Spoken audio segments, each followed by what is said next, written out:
Can't hear you, Myke. What? I'm just kidding. I'm just kidding. I'm just kidding. What's up, everybody? Welcome to another Thursday night show. It is the NLG Show. If the chat says, can't hear you. I can't hear you, Myke.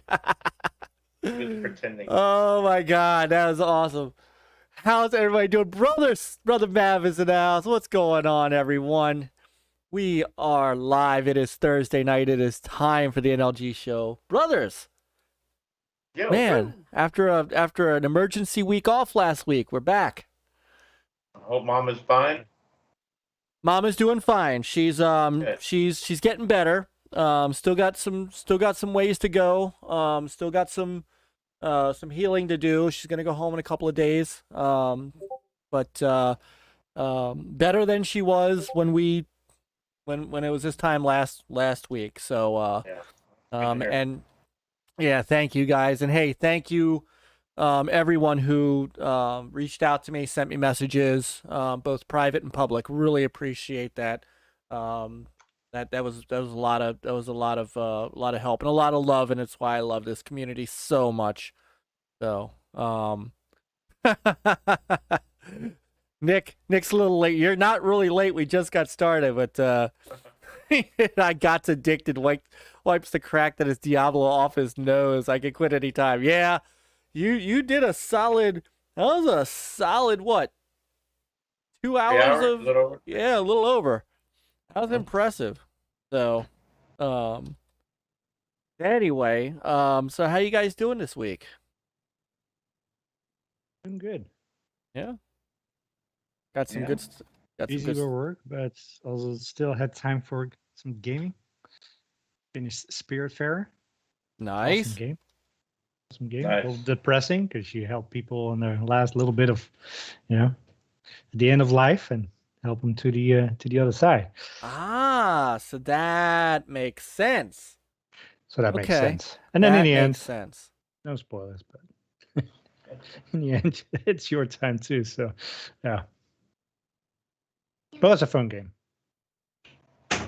Finding resources, building out your ship, building stuff, and cooking a bunch of different recipes and keeping the people happy with their favorite meals and to hug or not to hug. That's the question.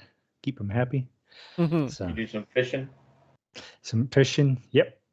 Different kinds of fish. And items like shoes. Nice. With those shoes, you can make glue. It's kind of funny. So, and then you have like little mini games, like if you want to, what's it called? Like in your, what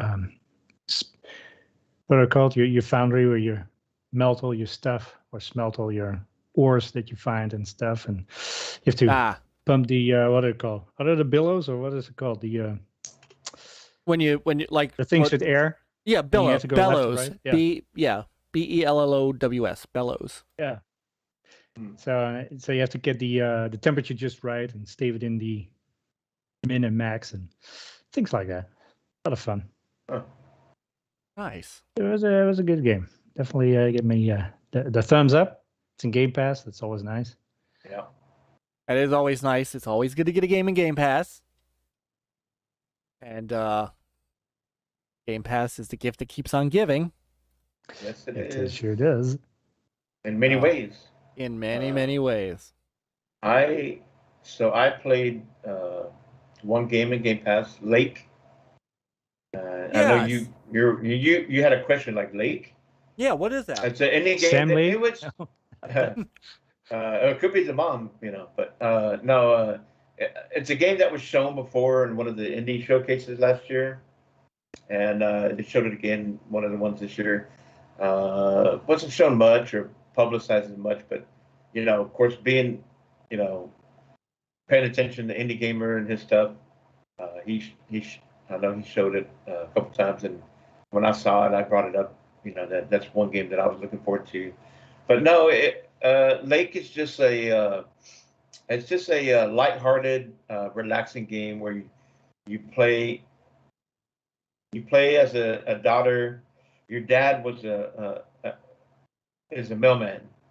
Him and your mom go on vacation and they're in a small town in Oregon, and the character you're playing, this is set in the 80s, and she's like, into programming, early part of programming, and she had been away for a long time, got busy with work, and she decided to take 2 weeks off to come in town and take over for her dad because it's a small town, and she's delivering the mail. And, along the way, as you're delivering mail, you run across other characters, and there's stories there, dialogue there. The dialogue is real good. And you can do things like they might ask you, hey, can you help me out with this? And so depending on what you pick in the dialogue and what you do or don't do can have a effect on the outcome of the game. And there's 3 endings. But it's a cool game. Like I said, it's set in the 80s, and, you go into this one shop that's like Blockbuster, but it's a small, town, video rental place. Just different stuff, diners. And then, of course, you deliver the mail, and you look at the map, okay, I got to deliver mail here and packages here. And you get to drive around this big lake because the town is centered. It's, right there by a big lake. So it's a beautiful game. And who makes it? You're mainly driving around in the mail van. But who developed it? I'm not sure. I think it's a small developer. But I think Annapurna published it. But okay, here we go. Yeah. Oh, I remember seeing some. Was this shown during Keely's thing? It was, and I think it was shown at one of the Idea Xbox. Gotcha. Whitethorn Games.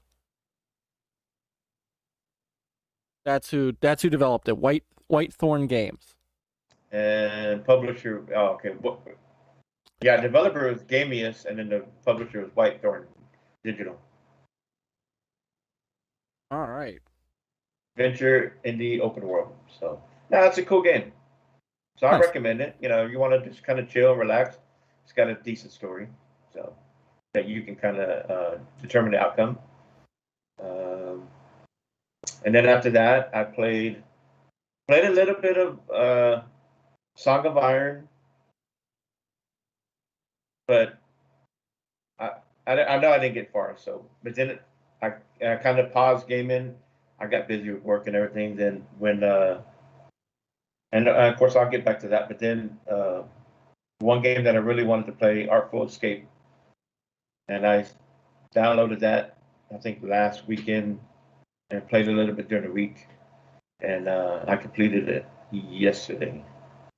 Nice. And it's a beautiful game, beautiful.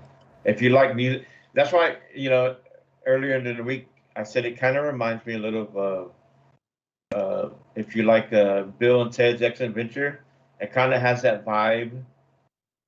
Has a good story to start off with, right? You playing as this kid. His uncle's a famous musician. Of course, he's not around anymore, but your character looks like him. So there's expectation of you to, kind of following your uncle's footsteps. And, he's a famous folk singer. But, your character has a different feeling of where, what music he likes. So it's kind of that experience where you're trying to discover, what is it that you like and want to be? Who are you? And you get transported into this space, psychedelic, cool vibe. I guess one of the characters you interact with is kind of like an old, what was that famous guitar from the 60s? Jimi Hendrix? Jimi Hendrix, right? But, Jimi Hendrix was still around, and, it's like he came back to kind of mentor you, and, you're out in space, and you're being transported to these awesome looking planets and just aliens, and, just you know, there's a little bit of platform in there, and of course the music along with it.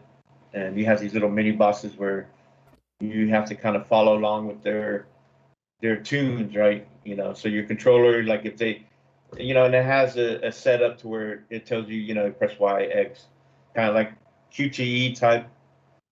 But it's cool though. I mean, it feels natural, and once you get the hang of it, it's just a cool game. All right. Real cool. And that's not a Game Pass. But it was only $19. So, but again, Game Pass comes in handy because I played late in Game Pass. So that money I saved, I bought, and you know, Artful Escape for $19. So Nice. But no, man, I tell you what, the indie scene right now, that's kind of my game of the year right there. So Wow. So I tell everybody, give it a shot. Play it. I will Beautiful be doing game. that. Yeah. Indie Gamer says that Artful Escape is in Game Pass. Oh, it is? It is. Yes, it is. Oops. Okay, maybe I... Well, you supported. No. I bought Song of Iron. That's what Right. Song of Iron is not. So, you know. The money you saved on what would have been Artful Escape, you bought Song of Iron. And See, Game Pass works. Thank you, Indie Gamer. Yeah. And keep me in check. And hey, yes, what's up, Lady Fox? And yes, Indie Gamer, it's still your birthday over here. Because exactly. So we're still celebrating your birthday. It's still the 23rd over here. Oh, that's right. Happy birthday. So it is still Indie Gamer's birthday over here. Happy birthday, brother. Anything on Twitter, someone announce it, I'm sorry, but I wouldn't even know if it's someone's birthday. Just like nobody knew it was my birthday because I don't advertise it, and unless you go to my profile on Twitter, how are you gonna know? You know what I mean? So happy birthday, brother. We have to inspect your banner because maybe you turn full. Who knows? PC Master Racer. Is that fast enough? Look at all these awesome chat people tonight. Yeah. Oh, hello. Doggy Dog was first in the chat tonight. Dreadpool came in right after him. So I got Brother Doggy, Brother Dread, Brother Niles in the house. Brother Panda Sub, who I cannot wait until his next video. He shows off these little teasers, and it just makes you you stop, because I want to see it. Brother Mav, who I was able to fool into thinking that he couldn't hear me at the beginning. And hey, by the way, fooled more than just him though. Very true. I caught Fun Pop on replay during work today, and great show. I was very riveted to the where does Star Wars go from here talk, because I'm in that boat that is very disenfranchised with Star Wars, and so hearing everybody's thoughts on it was very, very cool. So great show. Fun Pop's a great. We have so many people to do kind of off shows, things that aren't aren't gaming. Like last night as well. Go Game Go, our Gamers United brother, Go Game Go. They had Candy Wars, so they were voting on their favorite candies. Yeah. So Kit Kat won. What the heck? Get the Kit Kat out of there. Kit Kat is pretty damn good. I mean, good, man. It is. It is but good. It doesn't beat a Snickers though. It all depends on what you're craving. Yeah. I like Snickers. Yeah. I like Snickers, but Kit Kat, I don't know. I could see either way. Kit Kat is more. It's like vaporware, you know. It's What? too light. Kit Kat is divisive. They're always fighting who makes. That's right. Who Left the right and and the right. left. That's right. Now we're talking about Snickers. That's Snickers ice cream.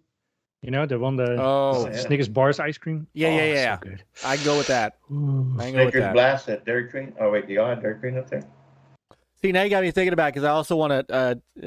Sister Caitlin showed off her Halloween cake on TikTok and showed it on Twitter, and I want some of that cake now. So, who else is in? So, brother Nick, who is he was streaming Diablo 2 Remastered earlier. I tell you what, man, looks good. It looks good, and he showed it off well. Cerebral Paul, brother Paul, one of our newest members of the Gamers United Guild. was also on earlier with And his shirt. yeah, and his brand new shirt. Oh So, yeah. Post the picture. Very nice. How to get there? Brother, they're not very It's looking quick, sharp. yeah, Yeah. I still got to get my new one because mine is all torn up. So, Brother Invader, another Gamers United Guild brother from TXR, our Sunday night Xbox talk. And speaking, of course, of Xbox talk, we got Xbox Ultimate coming in tomorrow night. So that's always fun to listen to. We got the Indie Gamer who, again, it is still his birthday. Oh, brother OEB Pete, yet another Gamers United Guild member. They are all here tonight, who has been kicking some serious butt with Polymega stuff and just Evercade. video after video, Evercade, all kinds of stuff. His channel is, as always, most excellent. I saw Phasma. It's great to see you, Phasma. I'm really glad you started hanging out. Lady Foxfire, our sister Lady Foxfire, is here. Also, some fantastic videos coming out of them. Z-Black rolled in. The last doesn't always have to be last. Mhm. I don't know what that meant, but you know. So anyway, so we got a great chat room in here tonight. So let's see. For me, I've been cranking away on Psychonauts, because that game that's my game of the year now. I totally. Oh, hey, what's up, Jeff Rule? I totally. When MAGG said a few weeks ago that was his game of the year, I'm like, okay. I mean, you know, it's still a small game. It's still, you know, a small Double Fine game. No, it's not. It's not a small game. Whatever time they needed to build that world that they built for Psychonauts 2 is insane. Whatever, I actually feel bad saying, you know, making this joke because I don't want anybody at Double Fine to get in trouble. I keep making the joke that whatever drugs they were taking when they designed those levels, other developers should take them as well, because the level design, anyone who's been watching my streams, the level design in Psychonauts 2 is stuff of legend, and so different than what you see out there. It is. I'm sold on it as a Game of the Year candidate. It's got to be in the talk. It's got to be in the talk. I think I'm about finished with it. I think. Yeah, So, that's what you Right. thought. I Like, know. I thought Yeah, that. the I night- thought yeah, that 3 the days night- ago. No, Indy says no drugs needed for a mind like Tim Schafer. That dude, I'm telling you, that just some of well, maybe the that's an example. Like, you know, if you do too many drugs, then this is what you'll get. this is what you get. The whole thing is an acid trip, but in the best way. Yeah. There are just times when you look around and you go, wow. And then there are pieces of that game. Peter, you've seen it along with me. There are pieces of that game, and I'm not trying to make a direct comparison. There's pieces of that game where there are portals that you walk through, and it's like Ratchet and Clank, where you're in a whole different part of the world. Man, Yeah, crazy stuff. yeah. So I've been playing that. I've been working on my, you know, in and amongst everything else. Got another unboxing video out finally with Seth, for September, and still been working on the fitness. So I actually got in my cardio this morning instead of 8 o'clock tonight, where I'm going, let me get a shower. It's 8:50. So I've been getting up earlier, so going to sleep earlier. So this show is not going to go on till 1 a.m., guys. And feeling good, looking good, feeling good. And so yeah, Sure. looking, yeah. So before we get into everything else, Peter, we have breaking news. We do? Oh, yeah, we do have breaking news. Yes, breaking news. Bum, I- bum, bum. the initiative announced. Go ahead. You showed it, and you brought this to my attention, Peter. So this is all yours. Well, all of a sudden, this tweet popped up. It's like from the initiative. It's Perfect Dark update. We're partnering with Crystal Dynamics, the world-class team behind character-driven games such as Tomb Raider, to bring this first-person spy thriller to a new generation. And two things went through my mind. One is like, okay, Perfect Dark is not even close to being done. And then the second of it was Crystal Dynamics. What's going on? Yeah. But sadly, I agree with your first point. Yeah. But like I thought it would be close, but no, it sounds like it's way off. Then it's like, Yeah, they're never gonna. They will never tell you that it's close because but I mean, you'll always be delayed. Yeah, well, true. No. But the whole thing, we've seen pictures of Phil playing it and other stuff, so yeah, think like, hey, yeah, I think it's 2023. I think it's. Yeah, me too. Yeah. My guess is. Yeah, that's what I'm thinking too. And so let me ask you guys this, because this, this is the initiative's tentpole game. Okay, so this is the big one. Mm-hmm. This is what everybody's been waiting for.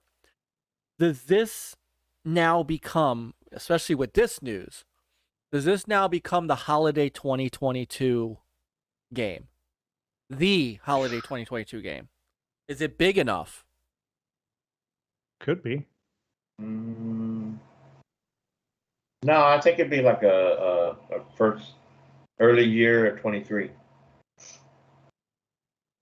Because holiday 22 is going to be Starfield.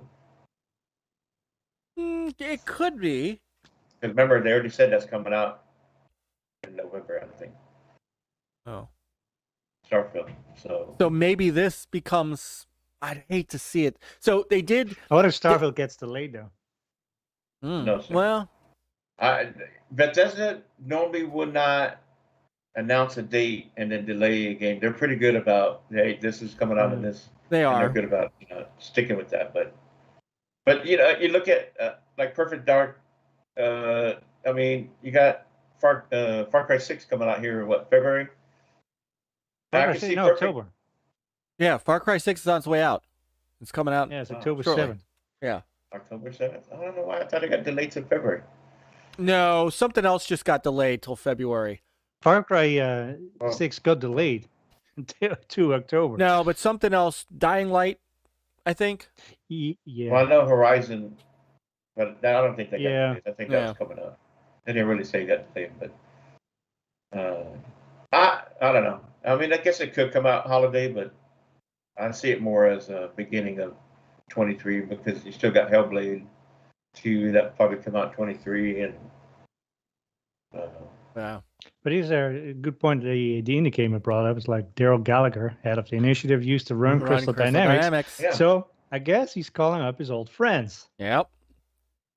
And by the way, it's like I'm like looking at our second topic of this list of acquisitions. What if there's more to Crystal Dynamics than just? Well, we haven't heard much of Crystal Dynamics since the last. No, they're Tomb Raider, right? No, they're since the last Tomb Raider. The Marvel's Avengers. That's their game. No, This is. I think this is a smaller subset of Crystal Dynamics. I don't think this is.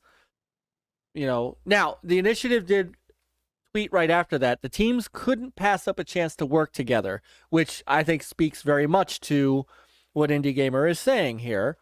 We're still early in development, but incredibly excited to use this unique opportunity to deliver on the vision of Perfect Dark. So the question is, what is Crystal Dynamics' role? What are they bringing to the table? So Crystal Dynamics, for their part, said, we're thrilled to add Perfect Dark to our development efforts alongside Marvel's Avengers and Tomb Raider. So they are... so maybe Phil Spencer went for a true exclusive Tomb Raider instead of his. Well, I mean, that makes sense. I mean, there's going to be some similarities. I think, you know, what this game is going to be. I'm sure it's going to be an open world. Yeah. Mechanic wise, you know, a lot of the similar mechanics, you know, climbing and jumping, and it's going to be a Tomb Raider spy game thriller. Yeah, just a different world. It's just funny. I don't know. It's not that, you know, it's not like a company that does like, you know, one of those kind of support companies, right? Or dev studios that, you know, help and just, you know, as a supplement. But this is actually more than that. I don't know. I think that makes it more interesting. Yeah, but it happens a lot. I mean, with a lot of, I mean, like what was the big one from Sony? The one that won Game of the Year last year. But don't they get help from? They get help from other studios. Yeah. I mean, a lot of these studios they contract out and then they get help from other studios. Sure. It's just yeah, but I mean this is kind of like a big one. It's that makes it more unique. It's not like, you know. Yeah, I mean this hitting is up Aspire or something to help out. Right. This is different. I agree. This is also very, very, very exciting news. It's a high profile. Yeah. This is not small. This is not a small deal.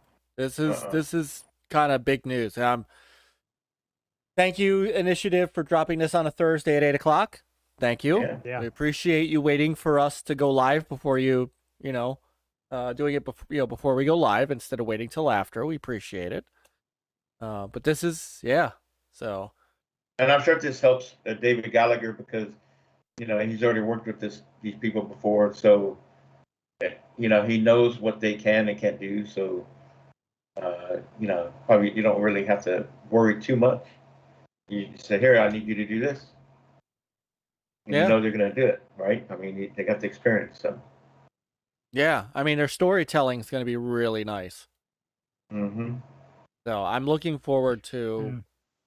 Maybe they could use a quick buck because of their Marvel Adventures is not doing as hot, right? I don't know. Some of the DLC's gotten some well-received reviews. Yeah, some of the DLC is yeah. So, but hey, I'll take it because this is great news. This is just great news. Yeah. I mean, you know, bottom line is if the game is going to be good, then we'll be playing it. I'll be playing it. So, just wanted to also, if I didn't say hi to Cousin Born in the crowd, he hasn't been around online because he's still recovering from the hurricane from last month. But just want to shout out Bacon Ice Cream Productions, brother Rich. Hope that he's okay and all. We still have down in the description. We have a link to the GoFundMe if you are interested in helping out and donating to the cause to help him recover from the damage to the hurricane. So hopefully we see him soon. All right, so let's go into our first topic. And I made sure I wore the right shirt for that. Nice. Nintendo Direct. The Nintendo Direct. So, did you guys both get a chance to see it? No. I just watched some tweets going across. I did not have a chance to. What time did it come on? Watch the show. Came on at 6. Yeah. Once again, thank you. I was busy with family. Went out to eat. Yeah, 6 is an odd time. So, but I want to thank Nintendo for waiting till again doing it before our show. It's a much appreciated. So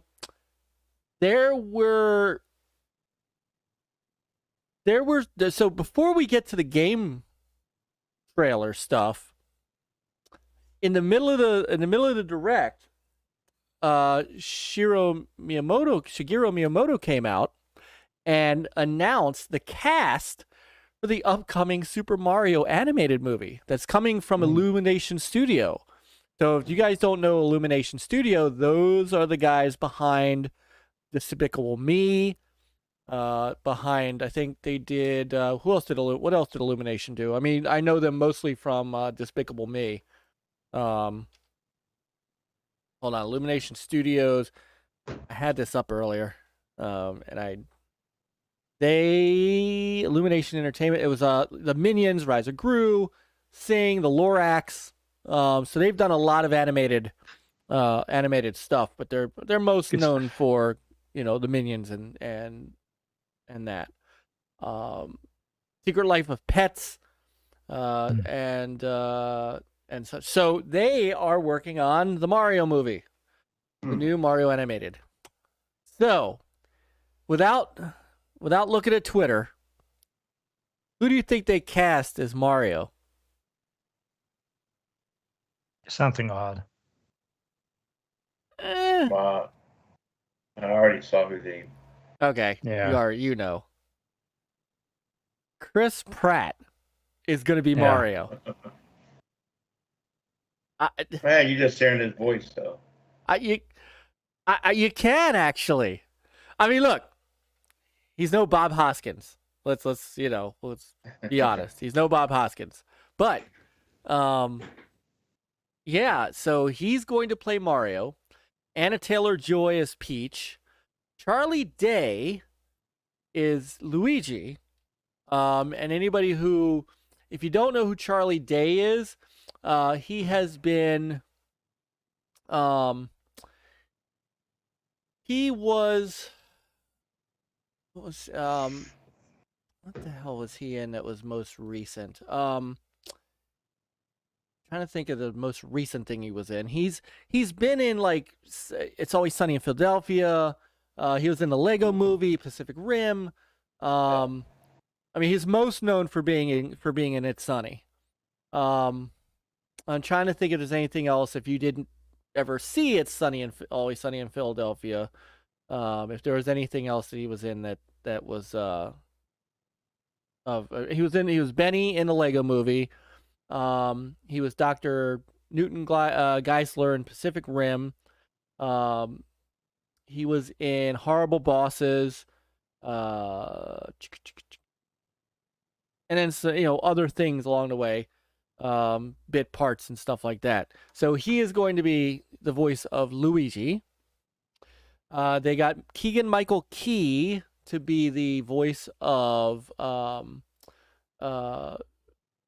Toad, and it's Bowser.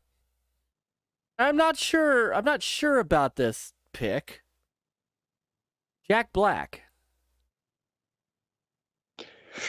I don't know that I see it. That's the one I don't see. You would think Jack Black would be Mario. Yeah, you would. So I'm curious as to how that'll work, but yeah. So who's Seth Rogen playing that? Donkey Kong. Oh. Yeah, and Fred Armisen will be Cranky Kong. Okay. So I like this cast. I'm not sold on Jack Black on it, but this will be an interesting cast for sure.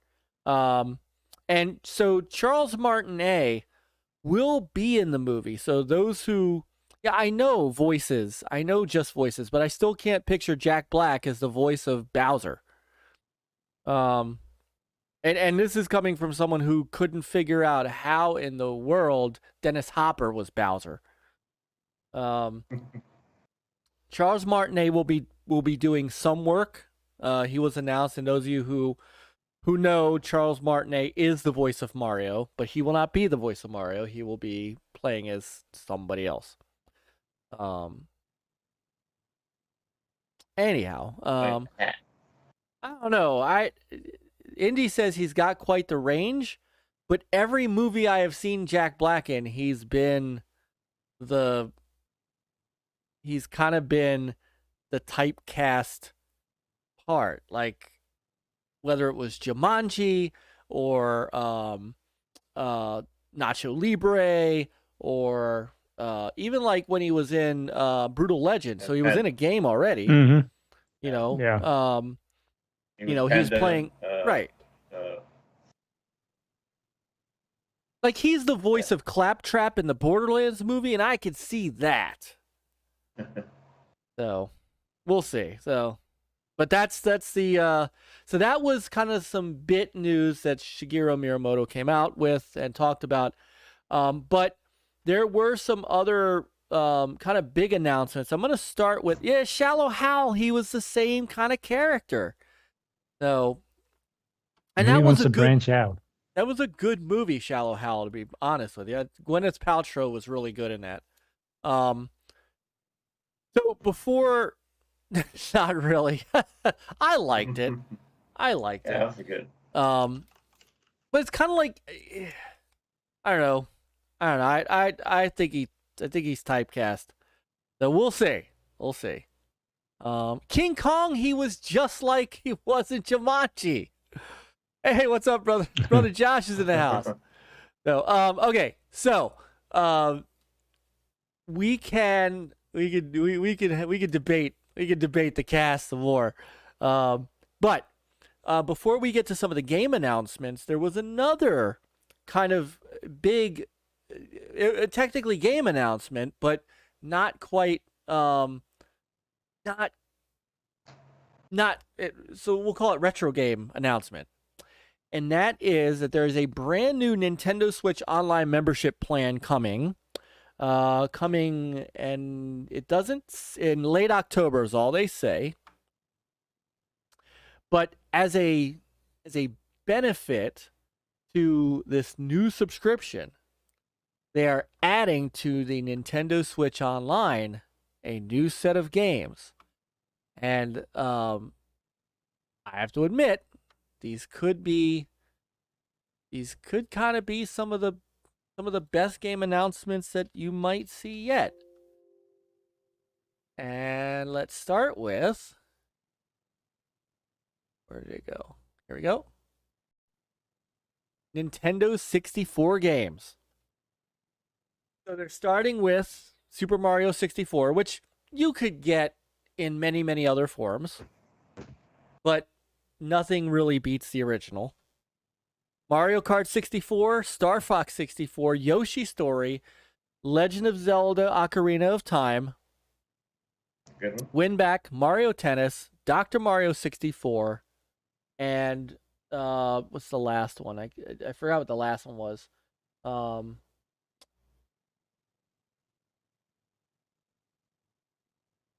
Somebody translate the last one for me.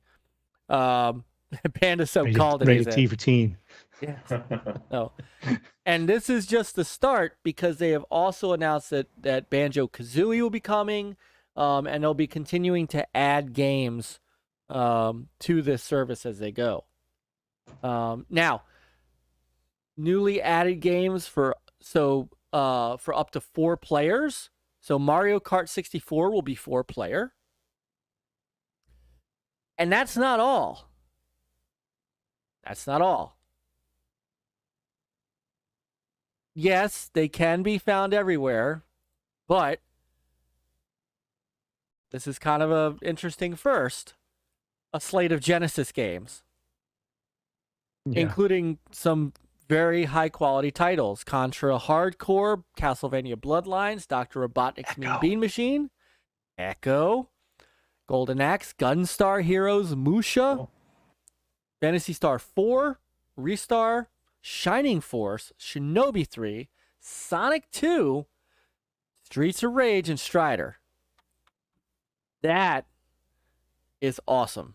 Those are that's a great start. And again, more games will be coming down the line. Now, they have not announced, because I looked, they haven't announced yet the, let's see. So, I'm looking to see. See if on their website they have the pricing. I haven't seen the pricing yet. Yeah, I don't think they have the pricing yet. Which is kind of surprising because it's supposed to launch like next month, right? Yeah. Yes. It's it. But It's like probably you don't know pricing yet. I mean, what the hell? So right now, the individual membership is 12 months for $20. Yeah. Or a family membership for 35. And who knows what this next tier is going to be? Indy is like they're scared to say it. Yeah. Probably. So, you know, do you think they're going to double the price? I don't know. Don't know. Well, if they go from $20 to $40 a year, it's still not bad, right? Stay tuned for more details about membership benefits, pricing, and launch date. So, but they did also say that they're gonna have Nintendo 64 controller and Sega Genesis controller for $50. Yes, they did. So yeah, that was the other half of the other part of the announcement was you can get and they're wireless, of course. So wireless N64 controller, wireless Genesis controller. Now the only thing is that's a 3-button controller. I don't understand why they didn't do a 6-button controller. That will be double the price, Myke. Yeah.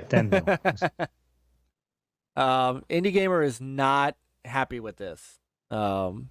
He said that this is they should not have this behind a paywall, so he does not think this is good practice. So, was a good evening to Brother Shaddai and Brother One More Quarters in the house. What is going on? And the MAGG. Brother MAGG is in the house. What's going on, gentlemen? So, Brother MAGG, outstanding. I don't have a problem with it, but I kind of like the convenience of Nintendo's online retro because a lot of those games, you know, it's hard to find some of the, you know, if they're in good condition or whatever. And so they bring those games to where you can get to them online and you can just play them easily.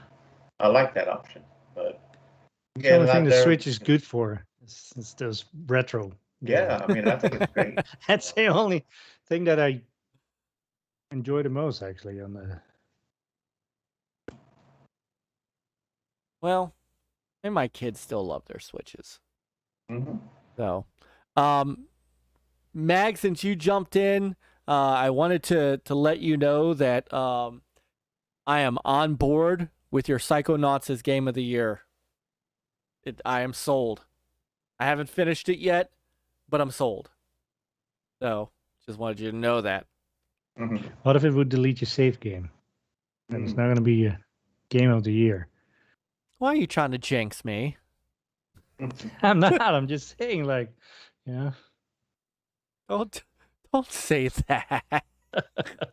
I'm gonna go play, and then it's gonna disappear on me, and I will have lost all those hours, and then I will just cry. I will curl up in a ball, and I will cry. This is what they did with Spiritfarer. They didn't.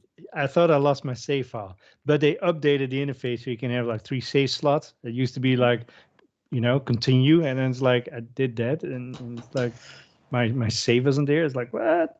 That's crazy. Got scared for a minute. Yeah. I might have to jump on Psychonauts 2. Yeah, you're gonna have to because that game is hot fire. They look great. We're watching you play, so it is outstanding. Outstanding. I played a little bit. So while getting to the actual game, yes, it is definitely a contender for Game of the Year. No doubt about it, MAGG. No doubt about it. So while once we got past those couple of things, but there were some announcements. There were some game announcements that were old announcements that were finally redone, and then a couple of little surprises. So I'm going to go through some of the smaller things first. I don't know how small this is. I mean, this was originally announced in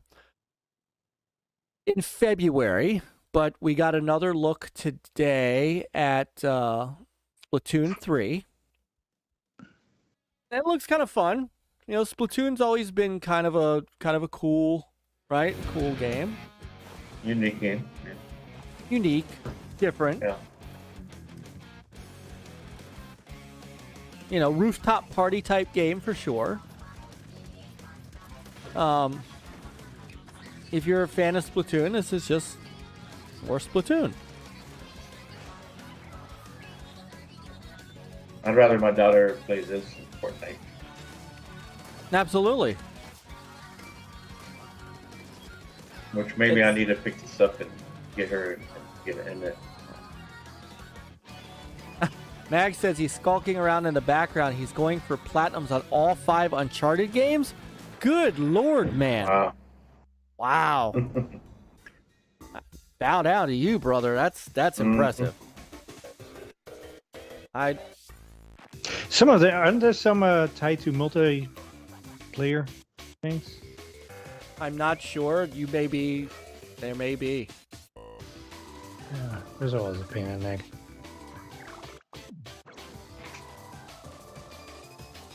I don't know what's going on here, but yeah. What? Cool looking game. I have to see if my kids would get into Splatoon. I'll tell you what, I'd rather them play this than, you know, like Five Nights at Freddy's and crap like that. Yeah. You know. You know, I got Splatoon 2 for the Switch, and I still need to play it. Splatoon 3. Yeah. So. Return of the Mammalians. So. Andy says, don't like to be negative, but really feels like Nintendo are faltering bad with the Switch now. I don't know. I know, you know, games like this. Another game another one that was this was already announced, but had an update that, you know, sent many people into heart attack mode.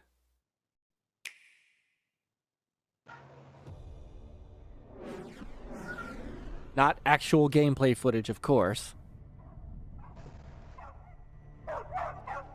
People were trying to figure out what this was.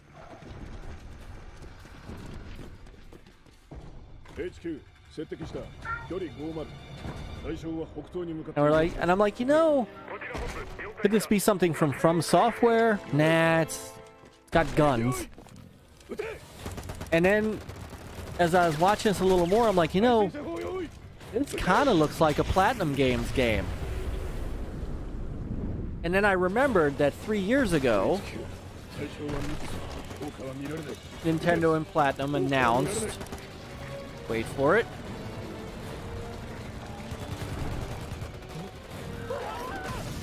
hold on, wait for it. Hey, Brother Lance in the house. What's up, Brother Lance? Just when you thought. Hold on, wait.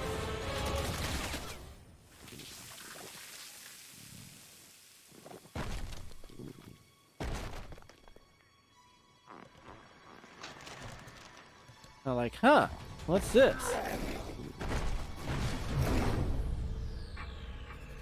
And boom. Bayonetta 3. Bad boy.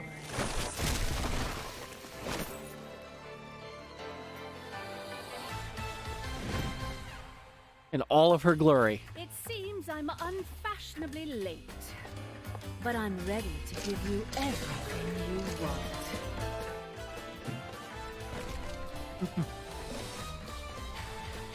I'm curious so now that for something that said not gameplay content, all of a sudden there's a ton of gameplay content. Yeah. So this looks fantastic. It looks like Bayonetta. With more clothing. With more clothing. The last two. Well, hate to tell you, this is unfortunately welcome to 2021. This is the way it's gonna be.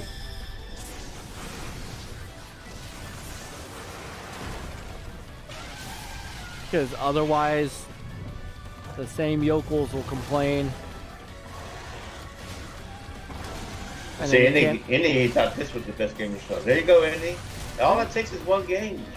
Get you excited. The other games or whatever don't, and all that matters, right?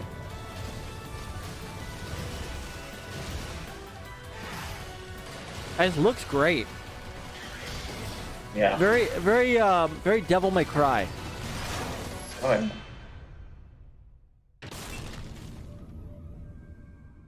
So. Well, of course, this game ain't going anywhere else either, so. No, which is surprising. Yeah. Because Bayonetta was not. Well, because Nintendo's publishing it along with Sega, so. Yeah. But the original Bayonetta came out on PS3, Xbox 360, Wii U, came out on PC. So I am surprised that this is coming. This is only coming out on the Switch, but it is what it is. Mm-hmm. So, but yeah, so this made people cry on their live stream.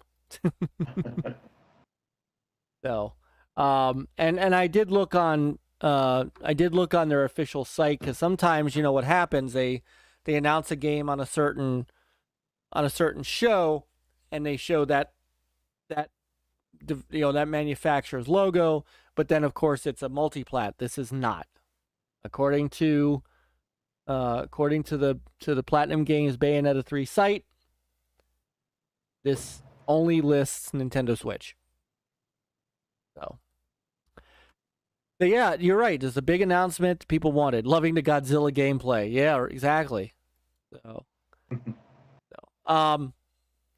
that was one of the big announcements. There was another one that I think people were happy to hear about, and that was a game. Now this is for older folks.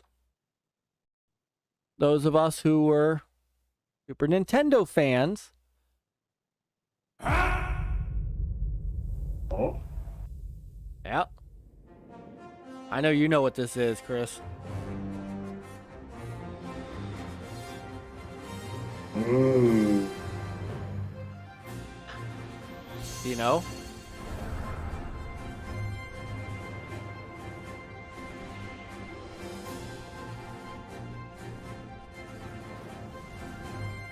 It's a remake Of? Link to the Past? Nope. Nope. You'll see it in a second.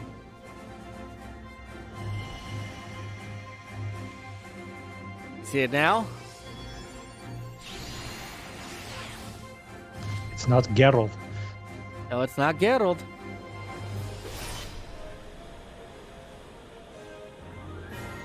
I'll give you a hint. It started with the letter A. Not Kid Icarus. One more quarter. Hey, what's up? One more quarter. Wonder Boy.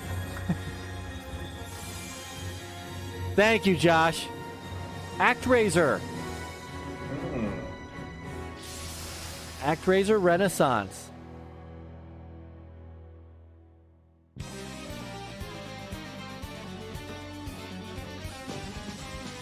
With that nice, with that sweet soundtrack remade too. Let's turn up that music for a second.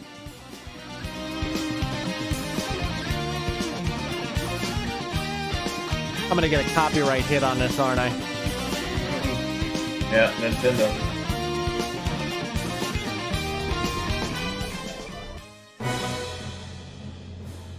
as well as brand new rearranged music from Yuzo Koshiro. Use the Lord's power.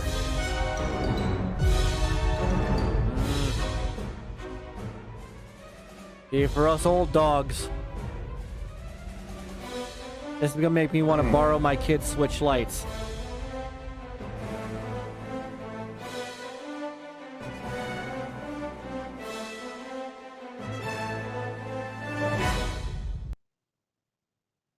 Pretty cool.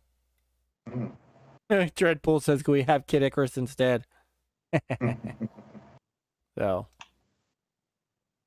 a new Kid Icarus game would be good.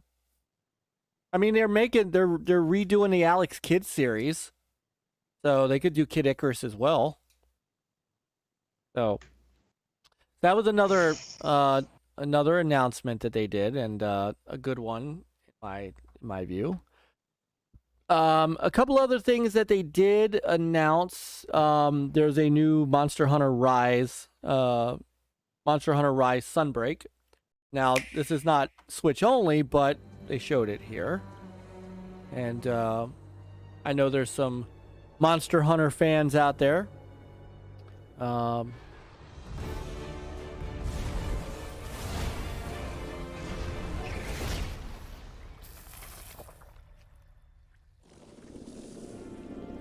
So Monster Hunter Rise is the Switch is I think this is Switch and PC.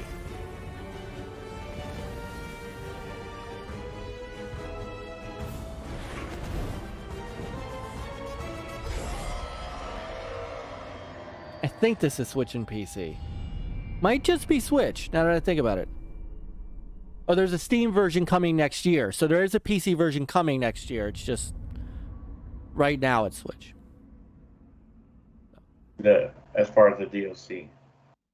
No, as far as Monster Hunter Rise. So Sunbreak is coming out summer 2022, but according to the Monster Hunter website, it says Steam version coming early 2022. Details on the product lineup for the Steam version will be revealed at a later date. So before this comes out, PC will get a version of Monster Hunter Rise. So we had that. Not to have Mario and Luigi and those guys as your only adventure games. A new Kirby game was announced today. I know my kids were interested in this because they kind of like Kirby. So, yeah. So while this is playing, so Josh says Nintendo has some of the strongest classic IPs. They don't necessarily use them like they should, though. Yeah, I agree. And I definitely agree with Nick. Microsoft's bad about that, too. They've got a ton of great IP they're sitting on. But Nintendo tends to use their IP more. Nintendo will overuse their IP. Well, they're money maker IPs. Yeah. Yeah. That's what the online retro is for. You want to play those old games? Go online. Yeah. Sega with many IPs and they still only release Sonic games. They don't even do that. But that's what these companies do. They only stick to the games that make them money. Yeah. A lot of these games that we thought were cool back then, but if they didn't make a lot of money back then, they just don't want to risk it again. Yeah. So Nick is agreeing with you in one sense, Peter, that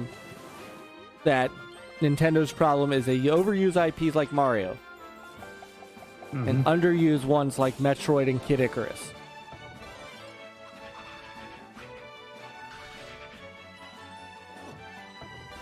So this is Kirby and the Forgotten Land, coming out spring of 2022. It has some mechanics from other games.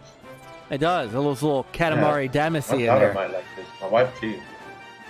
Yeah, this looks cool. You know, and who doesn't like Kirby? Yeah. Who doesn't like Kirby?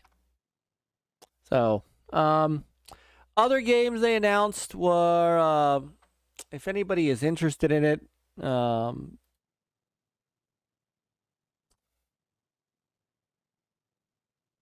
other big one that I kind of saw, and I use the word big on this one sparingly, was a game called Chocobo's GP. The winner will be granted one wish. So there's another kart game coming. News of this race is bringing all the familiar faces back together. You should have just combined it. There's only one requirement to Chocobos. enter. Right. Your ride must have wheels. Put the pedal to the metal. Master drifting to zoom around the track. Use magic. And use the sight same to track tracks, down just your different rivals. characters. Yeah. Very Yeah. hard. And Done. powerful Right. abilities to turn the tables. That's $60. Yeah. People will buy it.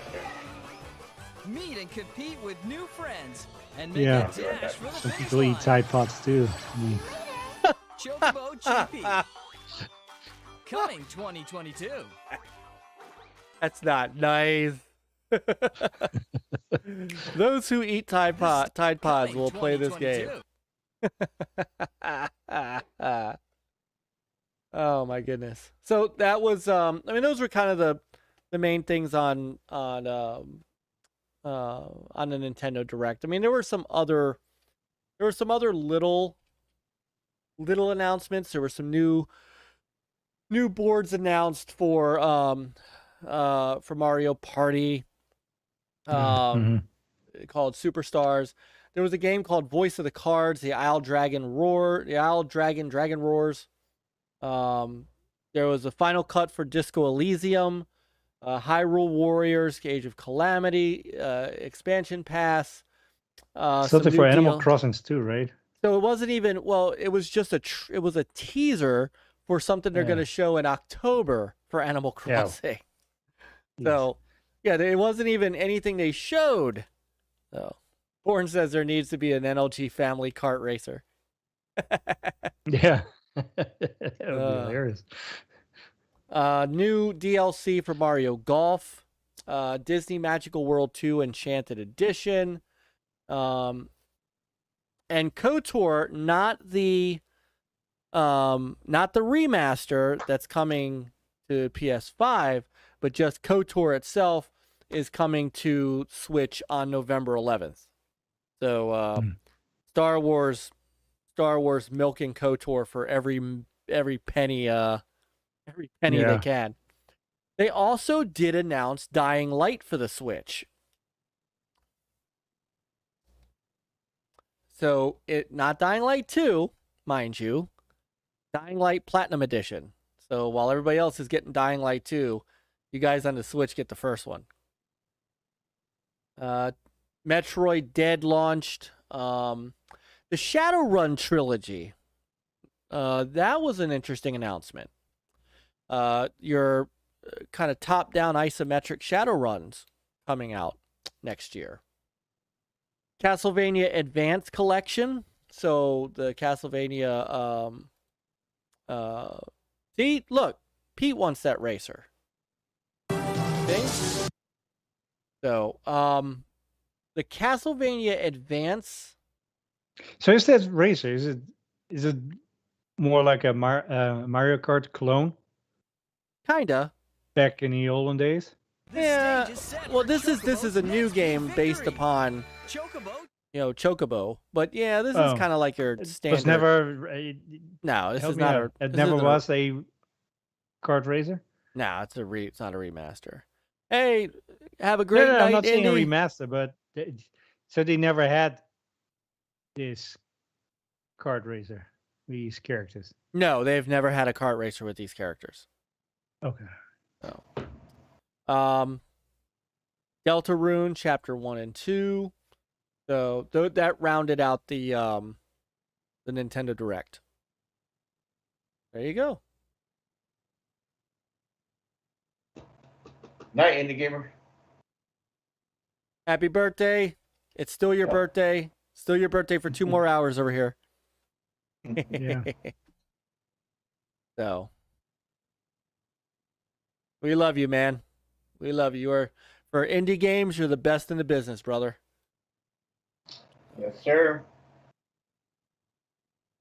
That's why it's called So, the indie gamer. yeah. So that was the Nintendo Direct. You guys are both, I mean, Chris, you're a Nintendo guy. Peter, you own a Switch. I do own a Switch. That's you correct. own a Switch. Indie Gamer earlier said that this was not, that the Switch is waning, kind of. It's these are, was not a, he didn't think this was, I don't think this, he thought this was a great show.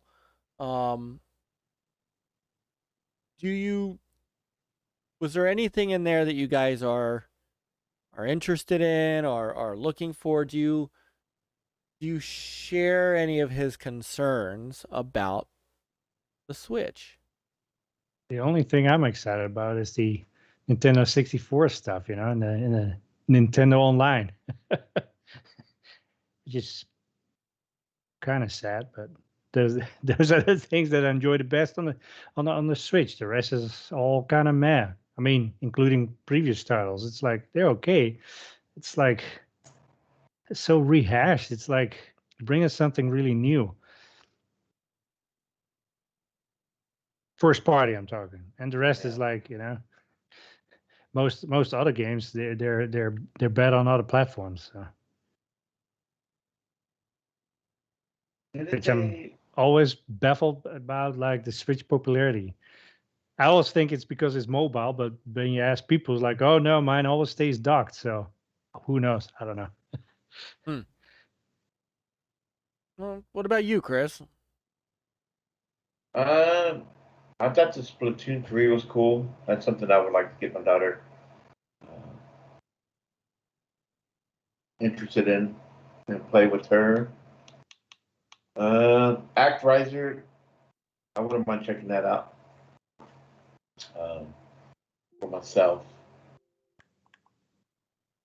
And I did like the 64 and Genesis being added to the online games.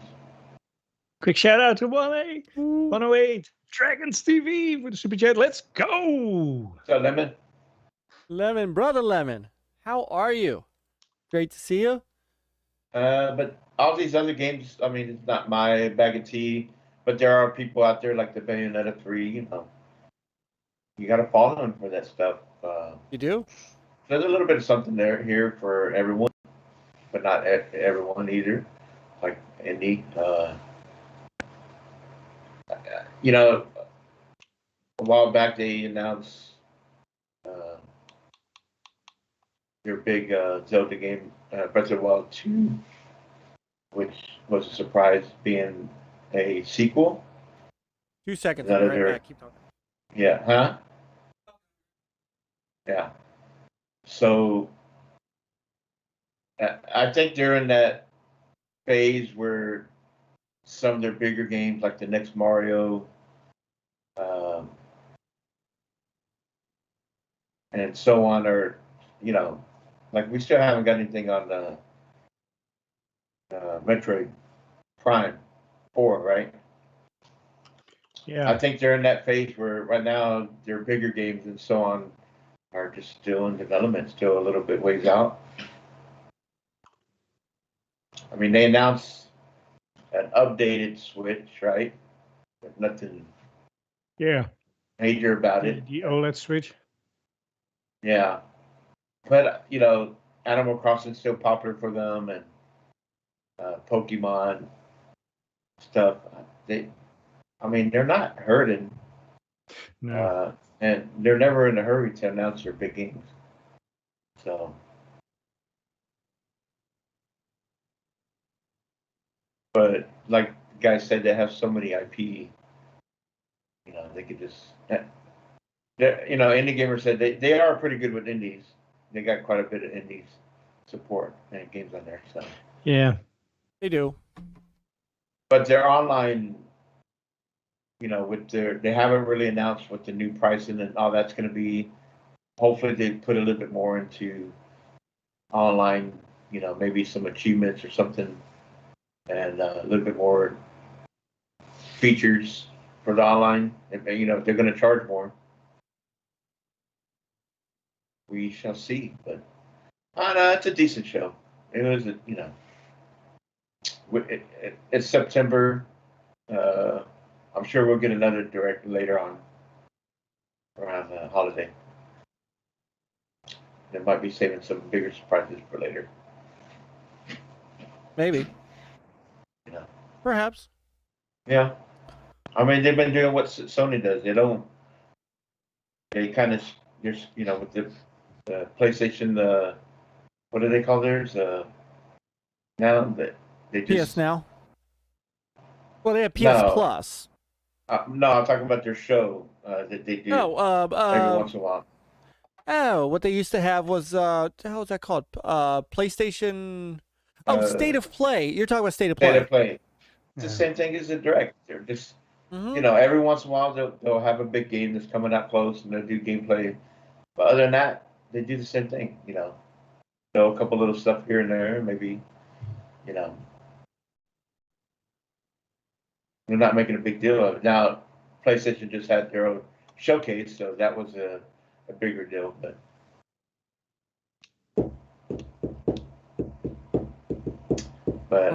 it's pretty good. A couple of things there I'm interested in.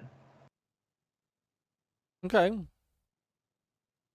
But I don't I get what Indy's saying, but for him, it doesn't. I think he feels overall doesn't appeal to him. Do you think once the Steam Pad or whatever that thing is called comes out, do you think the indie scene will move more towards that device versus the Switch? No, I think it's still beyond that. I think the indie scene's been supported on multiple devices. But I mean, indies are always been big on Steam, right? They have. But they're big everywhere now. I mean, they're really big everywhere. I mean, they're big on PC, not just Steam, but you also have the Itch.io and a bunch of other ones. I know that Steam Deck is pretty powerful, and it's definitely better, more than the Switch. But I don't see it outdoing the Switch because.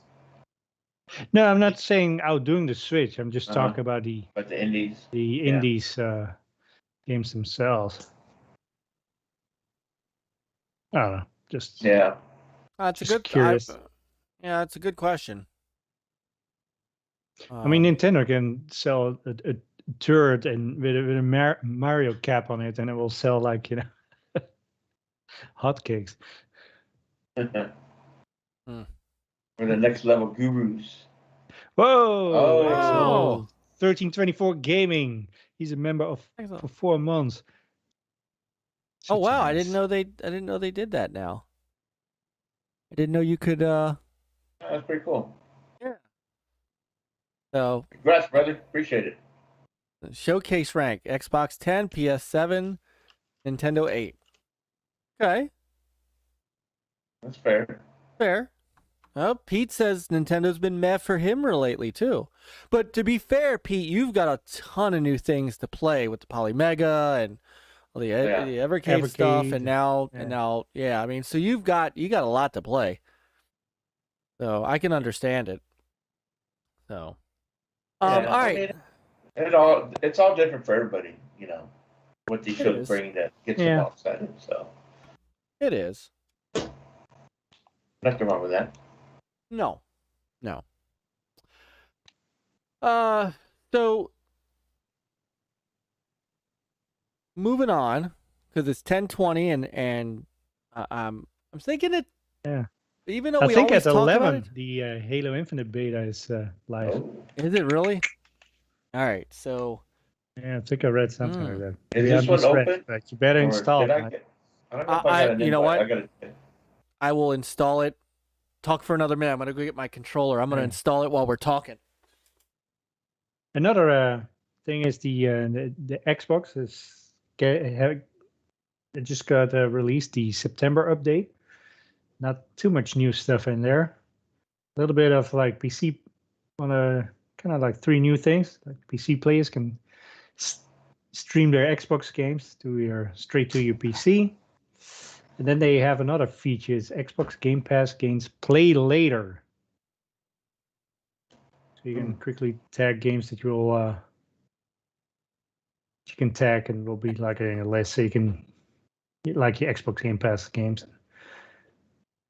And then they finally have the new browser, the Chromium Edge, will be the new browser. So those are the only new things, but available now. Which may mean, and this will be something to test, maybe when they start adding PC games to the cloud streaming, that you could do some of the PC games on Xbox through this. But are they going to do that? That's the question. I don't know. Somehow I think they're not. Maybe they'll have a partnership with, who knows. Went into the store to find a Halo beta. Is that where it is? No, you have to go to your Insider Hub. The Insider Hub app, and then it's under preview, and that's where you'll. The Halo Insider or the Windows? No, the Xbox Insider. No, on the Xbox, the Xbox Insider app. Oh, I don't. Could be bad because I don't have the Insider Hub on my Series X. I'm not, because that one's not in there. You don't have to be in there. You just have to have the app. I mean, your console doesn't have to be in the Insider program. In the Insider program, because mine Series X isn't. Like too many new updates, too many things that are broken. That the same list of broken items is. Oh, guess who's just came online? It's NLG. So, but a surprise. So, all right. So, let's so the people can actually get to that beta at some point. Let's get to our next topic. What do you think? Topic number 2. Mm-hmm. Hey, I thought we were at topic number 3. Are acquisitions good for the gaming industry? Yes. So, last month, last month, Sony Pictures' head said that he was expecting PlayStation to acquire more studios. So this is on the heels of course, PlayStation acquiring Housemarque and Fire Sprite. Mm-hmm. And we're hearing possible. I mean, we don't typically discuss rumors, so we're not we're not typically in that line. However, there had been talks that Microsoft themselves have another big studio that they're looking at. Everybody went rampant. Sorry, I'm looking at my TV. Everybody went rampant that who's it going to be? I had actually heard, and all credit to Brother Matt, Fun Speculation, man. They were kind of having a good time talking about some of this, and that it's always fun to say what if. Yeah, yeah, exactly. So people were saying it could be Take-Two Interactive, which I think is way, way far out there. I mean, that's to me that doesn't seem plausible. Yeah. That's impossible. But you would have said that about ZeniMax too, if back in the day. You know, nah. They wouldn't Yeah, do I that. know that I one. mean, acquiring a whole publisher. You know, that will be plausible. But Yeah, I'm joining the. oh, I'm look joining who's in the house! Boom, boom, boom, kaboom! kaboom! Brother So Noof. I am joining Halo.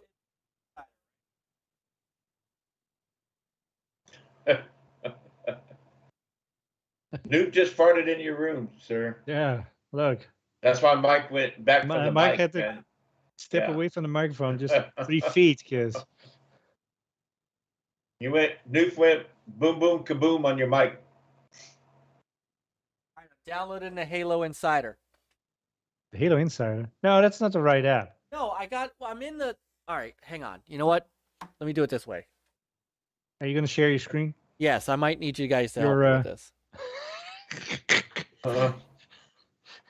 It's live. Live. Live. Oh, All right, hang on. Let So- me.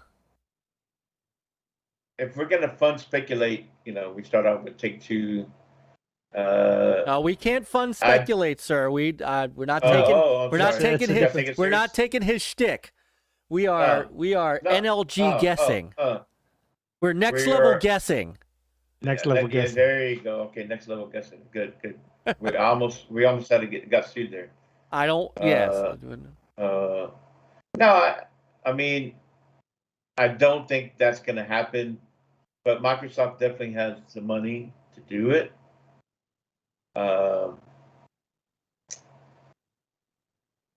And definitely, there's a lot of IPs there for that Take-Two could, you know, incorporate into the Xbox. And of course, the biggest one is Rockstar. Yeah, but I don't see it. And that's happening. why I don't see it. I don't see it, but you know, I think I don't know one of the other podcasts. I was like, well, you know, Rockstar has been kind of quiet about, you know, GTA 6, and why haven't they really announced anything yet? I mean, they because have they're to be still working on it. Well, they're still milking. GTA They're 5. still They are. true, and but what if they're being quiet on GTA 6 and they're waiting because they've been acquired and they Not want a to say that chance. for. I'm sorry. I'm just having fun with it, but you know, I like, know you Yeah, are. you cannot have fun I with know that you one. are. Xbox, I know you are.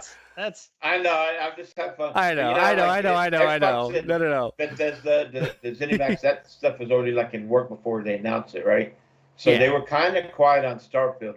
They announced it real quick, right? They flashed it, the name, but they didn't say anything more for about a year or so, and then all of a sudden, hey, we're joining Xbox, and now we're getting the info coming out in Starfield, and you know. But you know, it's just a fun. No. think, We're just teasing. Yeah, I know. But yeah, it's just like that would blow people's minds. That, you know, they come out and say, "Well, we acquired Take-Two, and That'd be nuts. and then GTA 6. Sorry, but it's on Xbox Game Pass and in PC. Game Pass. Good God, would the Twitter explode? Oh my goodness, Twitter would absolutely. Oh my goodness, it would be the end of life as we know it online. All right, hold on. Let's get this into the. All right, let me see if I can see how well I can make this happen here. Yeah, drink, and games with Josh. I think I heard something about 20-something billion for that. Yeah. Now, I mean, Microsoft definitely has the cash for They that. have it. I just don't see that. No, I don't either. I don't see that happening. Take-Two is making way too much money. yeah. Off Yeah, of there that. you go. Go to Xbox Insider previews. Okay. Previews. Oh. Go on to the right. Now scroll down. Any more? Nope. That it? No, I don't have it yet. Let's see. Was there an update out? Are for you Insider? sure? No. Are you It's sure better. it's not this? Are you sure it's not the Halo Yeah. Infinite Insider? Oh yeah. Yeah, it says play in Halo Yeah. Infinite Lights. Okay. All right. Then I need And you to. select that one, and then it tells you like go to this Yeah. All right. Hang on a second. I need to move some stuff around while we. Because I think I'm out of space.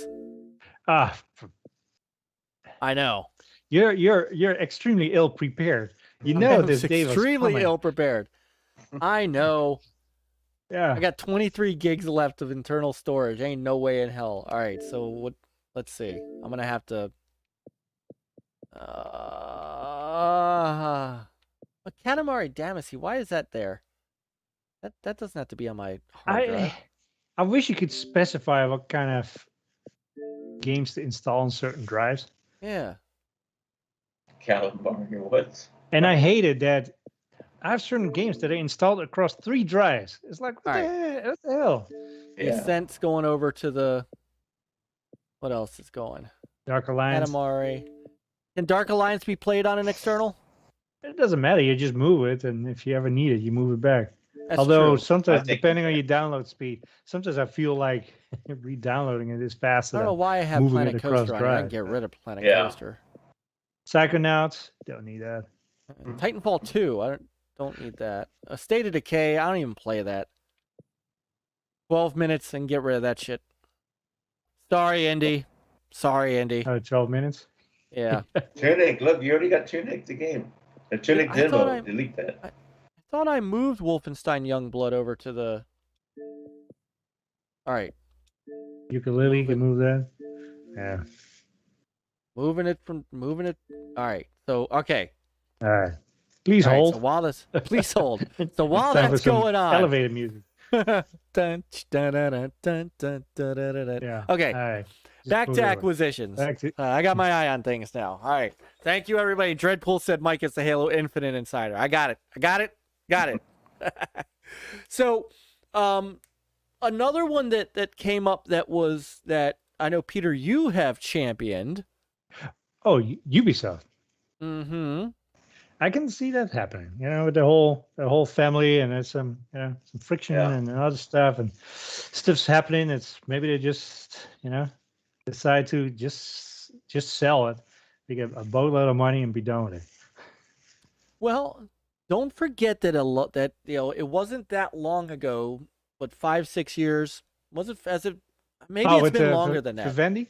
With Vivendi and their attempt to the hostile takeover of Ubisoft. Yep. And they almost did. Now I don't anticipate that Microsoft would attempt a hostile takeover of Ubisoft. No, that's kind of leaves a very bitter taste in everyone's mouth, kind of. But and Vivendi sold off all their shares. However, you know who bought guess it? who has a chunk of it? Your favorite. Yeah. Yeah. Tencent. So I tell you, this whole Tencent jazz, and it's becoming a liability in a couple of years. Watch my words. Show number, what is it? That's but I mean, Tencent Show just 300. wants to kind of invest in all these. Yeah, I know, but I don't want to make money though. I mean, I they're not don't really trust it changing for anything. many reasons. do you think that they are buying into some of these companies to keep other companies from acquiring them, so that at some point or Tencent's going to get them, and they're playing the long game? Well, I think Tencent wants to just keep making money off of them, right? Well, sure. I don't think that's the primary reason. I think Tencent it has alternative motives. That could be the case, yeah. And that's why I don't trust them. And I think, companies should not go in bed with them. I think that's a mistake. It's going to harm them. But now, something that happened on Monday, which kind of went under the radar a little bit, was EA closes out their acquisition of Playdemic from Warner Brothers. So Playdemic, which they paid $1.4 billion for, is a mobile game studio known for Golf Clash and such. So they're looking at boosting their mobile sports portfolio and such. That makes me wonder if WB is open back up a little bit for possible other acquisitions of their development studios while holding on to the IPs themselves. There was a time when we were thinking that, hey, Microsoft can buy WB because AT&T wanted to sell them, and they could buy that. They would own Mortal Kombat, and they would own Harry Potter and Lego and all this stuff. And back then I was like, I don't know if they would sell the IPs along with the games. I think they would just sell the development studios, right? Yeah. So I don't think that would be a good purchase for anyone unless they need labor. Yeah. Yeah, I mean, and then why do that? They could just increase staffing in one of the other studios and that are already established. And I don't see that being now being a good opportunity. Without IPs, it's really nothing. Yeah, and if Microsoft and Xbox were to do that on the back end, they're probably having to do, let's work a deal with who own, DC or whatever that has the rights to these IPs. And they're going to have to deal with them directly and say, transfer that IP contract over to Microsoft and Xbox. And then now we can acquire these studios so they can keep them on these IPs. Mm-hmm. So that's a tougher deal than the whole ZeniMax deal.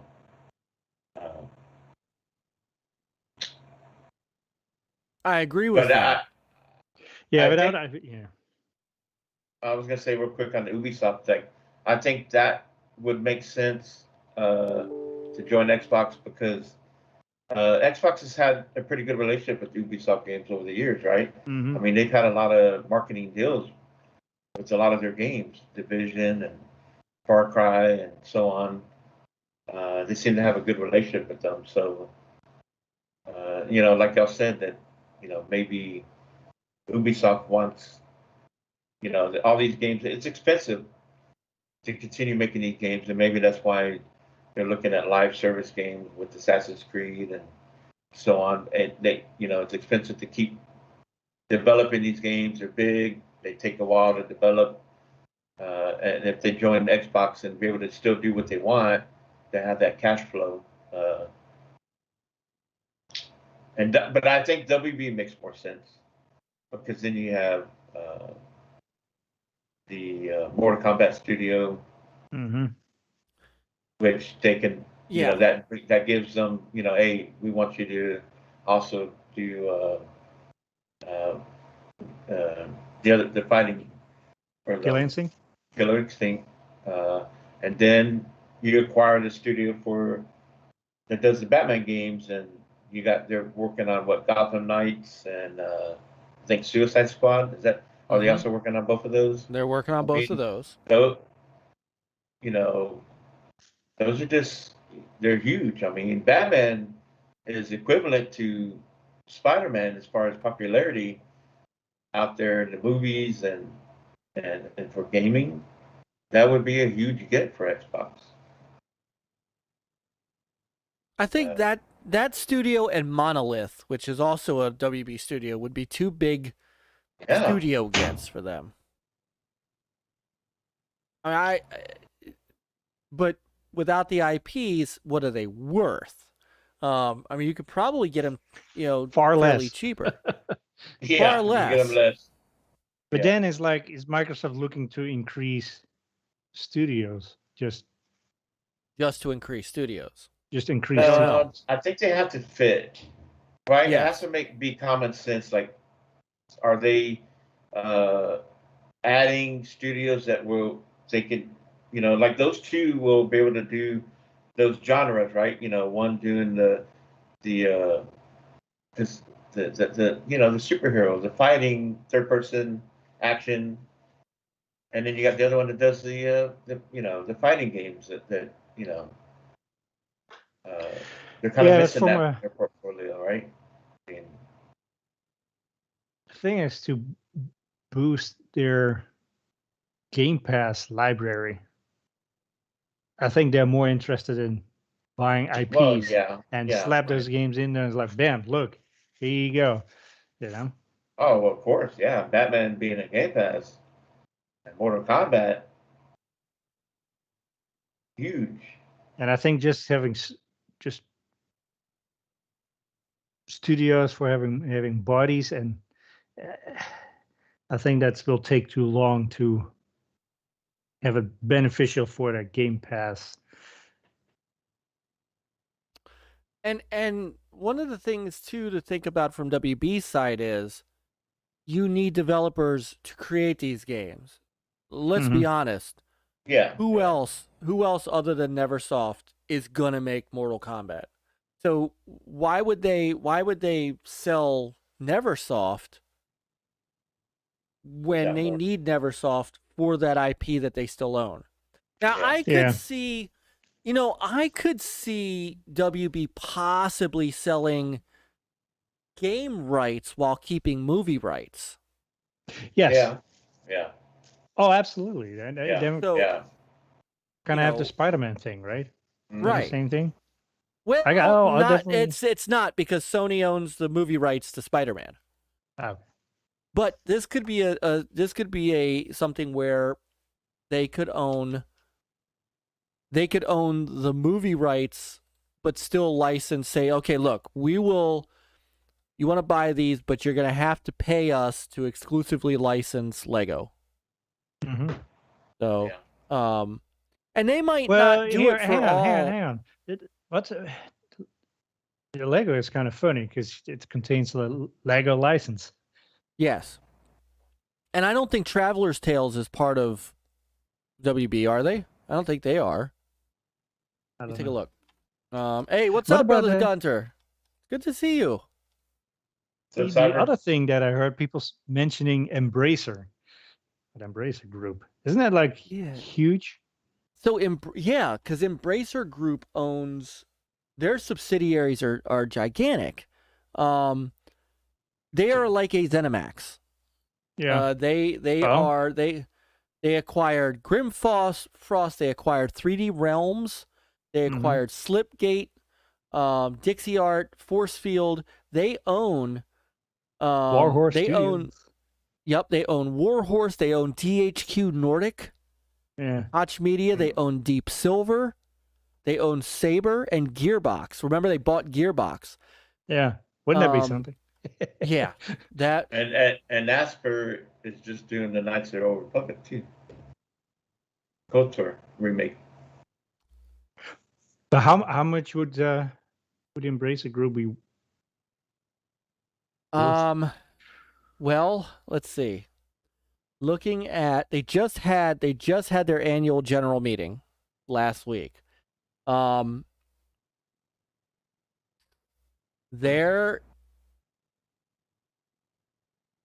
see. Their investments right now for fiscal year 2021 is 1.5 billion.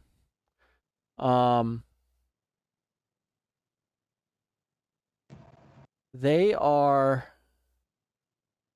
let's see. I'm trying to see where their cash flow was. They generated in the last year, they generated $3.9 billion in cash. Yeah. So, they're not the largest Kids on the Block. They have a lot of studios. A lot of IPs, They have a lot of IPs. which is good for Game Pass. Their IPs are Saints Row, Goat Simulator, Dead Island, Darksiders, Metro, Yeah. MX versus ATV, Kingdoms of Amalur, Time Splitters. They're the ones who own Wreckfest. Borderlands, because they own Gearbox now. They might be worth. I mean, they're probably worth a 6 or 7 billion. I think they're worth. They're probably on par with what ZeniMax was worth. Oh, okay. It's not that bad then. No, Yeah. I think they could buy Embracer, but Do you think that will be a good purchase? no, I don't. I don't see having Saints Row and Border. I mean, Saints Row, Metro, and Borderlands aren't enough. Yeah, but all the other ones. I mean, there are like Yeah. a lot of different. It's huge variety. Is And from a Game Pass perspective, that's what they want. They want, yeah. Yeah. That's a tough. At first, I thought like, that won't be good. This is either too expensive. But thinking about it, it's like maybe that's a good one. I mean,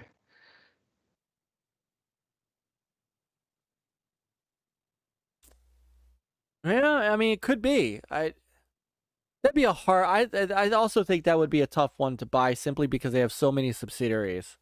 Yeah. yeah. So, and Traveler's Tales, by the way, is not part of WB. Oh no, they are part of WB. I'm sorry, they are part of WB. That's what I meant to say. So Traveler's Tales could be in play if they went for, you know. So, I mean, Bracer has 8,500 employees, over 80 internal studios in 8 operative groups.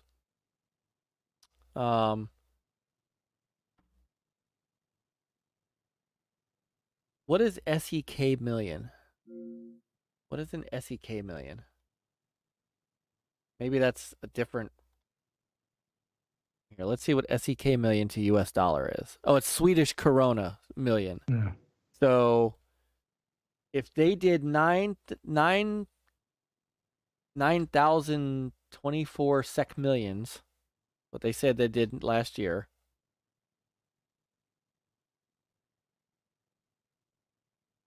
So 1, 2, 3, 1, 2, 3.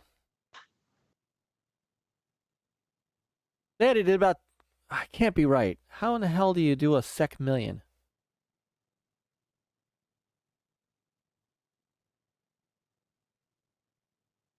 Maybe it's 9,024 million. Maybe it's. So that's either 1 billion or 10 billion. I can't figure it out. Rab's in the brother Rab's in the chat. If anybody could do this math for me, it's brother Rab. Brother Rab, what is a SEK million in US dollars? Well, how do you? Because I have no idea how to SEK million to US million. Oh, here we go. Swedish krona to US dollar. So 10 million SEK. 10 million SEK is 1, 2, 3, 4, 5, 6 is 1 million. So 9,000. Holy shit. They made a lot of money. 9,024 SEK million.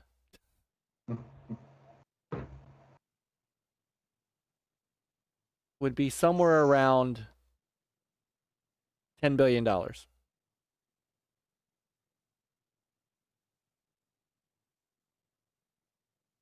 So that's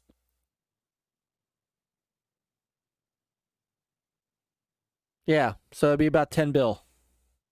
So yeah, I'm about right. I mean, that's just what their sales are. That's not necessarily what they're worth. Yeah. That's just what they're, because they have an operational budget and all that stuff. Yeah, it's converting Swedish krona. I don't know what when they report that they have 9,000. So let me I'm going to bring up this picture cuz this is what it's actually worth. So let me get over to display capture. So it says net sales 9,024 SEK million. So is that 9024 and then 7 zeros? Is that 9,024,000 SEK million? I don't no freaking idea. I don't know how to make that call. So long story short, it might be a tough sell. Well, let's talk about the bigger thing. Is like, are those acquisitions good for the gaming industry? Yeah. So if we go over all the acquisitions that have happened just in this year, and we'll include Bethesda because it technically closed this year, right? Yeah. Here we go. Statistica. Here are the biggest acquisitions.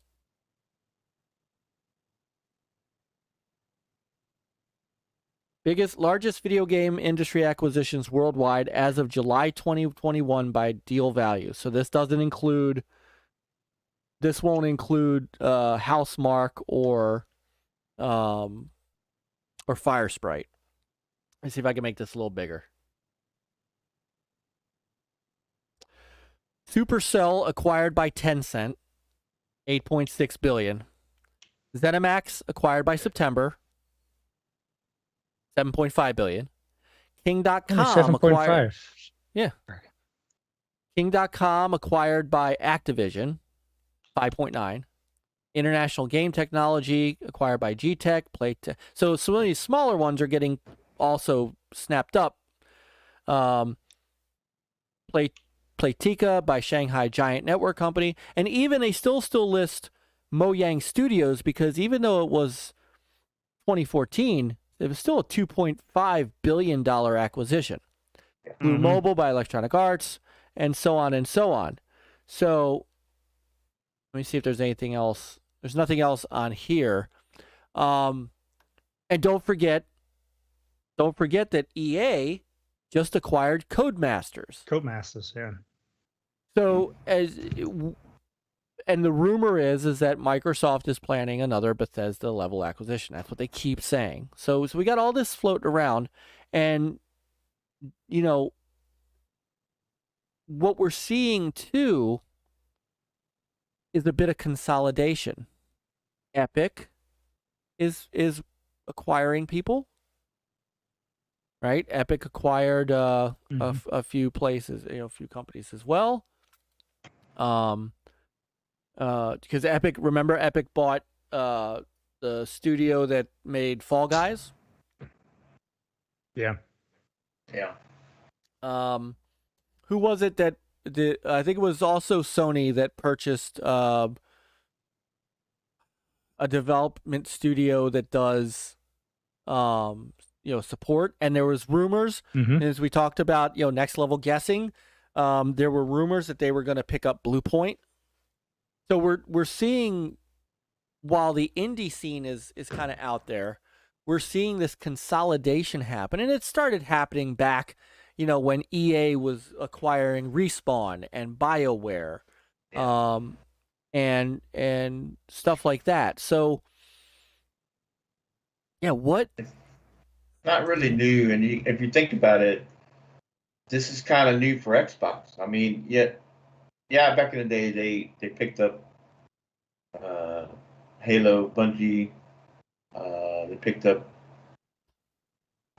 who was the studio before that did Gears of War? Epic.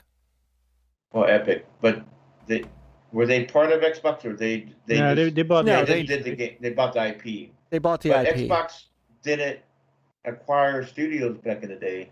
That's why they were playing catch up, and having a lack of first party during the Xbox One gen, and struggling with making deals with other third party and so on.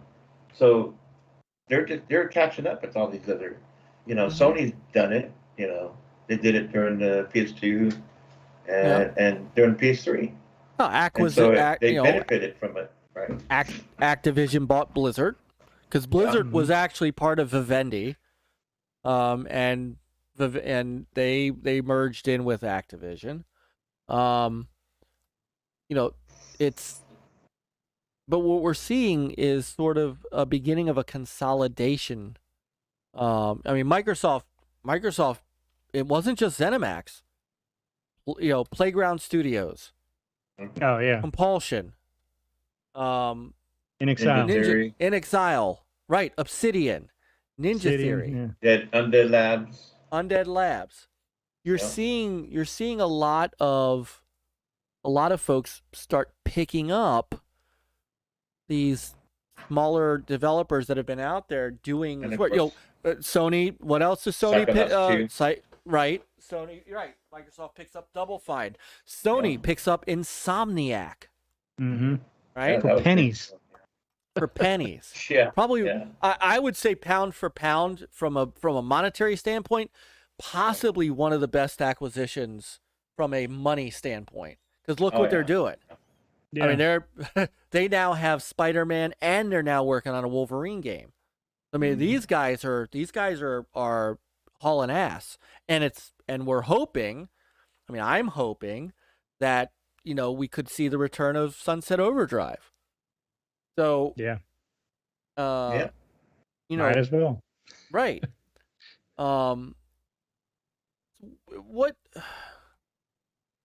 What do these do for the industry from a gaming standpoint and from the industry standpoint? I think there were definitely some good acquisitions in the sense of they acquire a studio and the studio can just do what they please. Yeah. They now have financial backing. They don't have to go out to market themselves and find a publisher and all that, kind of the bullshit around around making a game. So I think those were good. There were definitely some bad ones where companies got acquired and now they're being forced to fit a certain model or, EA. having microtransactions in a specific way because your new boss requires to make money that way. So it's And kind not of all- very, very forced. Well, not all of these work out too, because if you think about Twisted Pixel, for example, was picked up by Microsoft, and they made I don't know if you guys remember, they had a great series called Splosion Man, right? Yeah. What the hell is going on my Xbox? What is going on? I hope I didn't accidentally buy Diablo. Not that it wouldn't. Look, hold on. This is what's going on my monitor right now. Hang on. You just acquired a studio, sir. Yeah. I just acquired a game. Oh, hold you just on. bought Diablo 2? Yeah, what? Hold on. What the hell? In an age of lawlessness and despair, In an age of lawlessness. the There empire you go. of man lay in ruins, torn asunder by civil What the war. hell?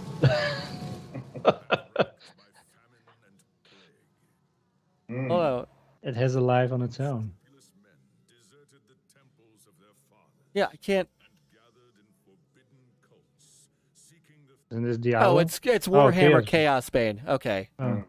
I downloaded that as a free, as a games with gold. Well, let me quit that. So, all right. All right, how are we doing here on space? That's all I care about. How are we doing on space?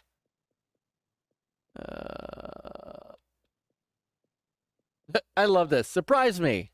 No, Mhm. don't surprise me. You just bought Call of Duty. Right. Son of a. Son Far of a Cry bitch. 6. All right, I have Battlefield. enough. Battlefield. All right, I have enough to get the. Let me get back to the insider here. What the hell's my? Where's that insider? Right there, the black thing. Oh yeah, there you go. Thank you. Yep.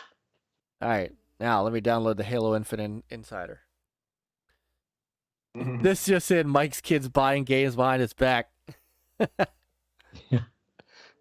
So Rab, yes, Dreadpool, Mrs. Splosion Man too, which I also very much liked. Splosion Man, I loved. Yeah. And so Rab says reduces risk. When a larger publisher buys so many studios, they don't want them to cannibalize each other, so release schedules better aligned to non-compete. Two competitive titles won't get greenlit. But at the same time, and here is the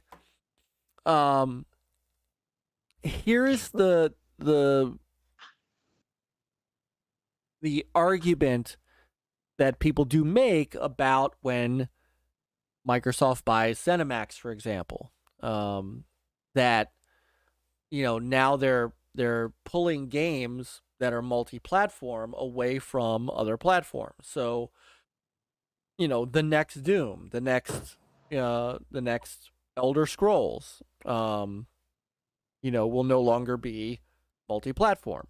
Now that's the way the cookie crumbles, but that is one of the critiques, with Insomniac.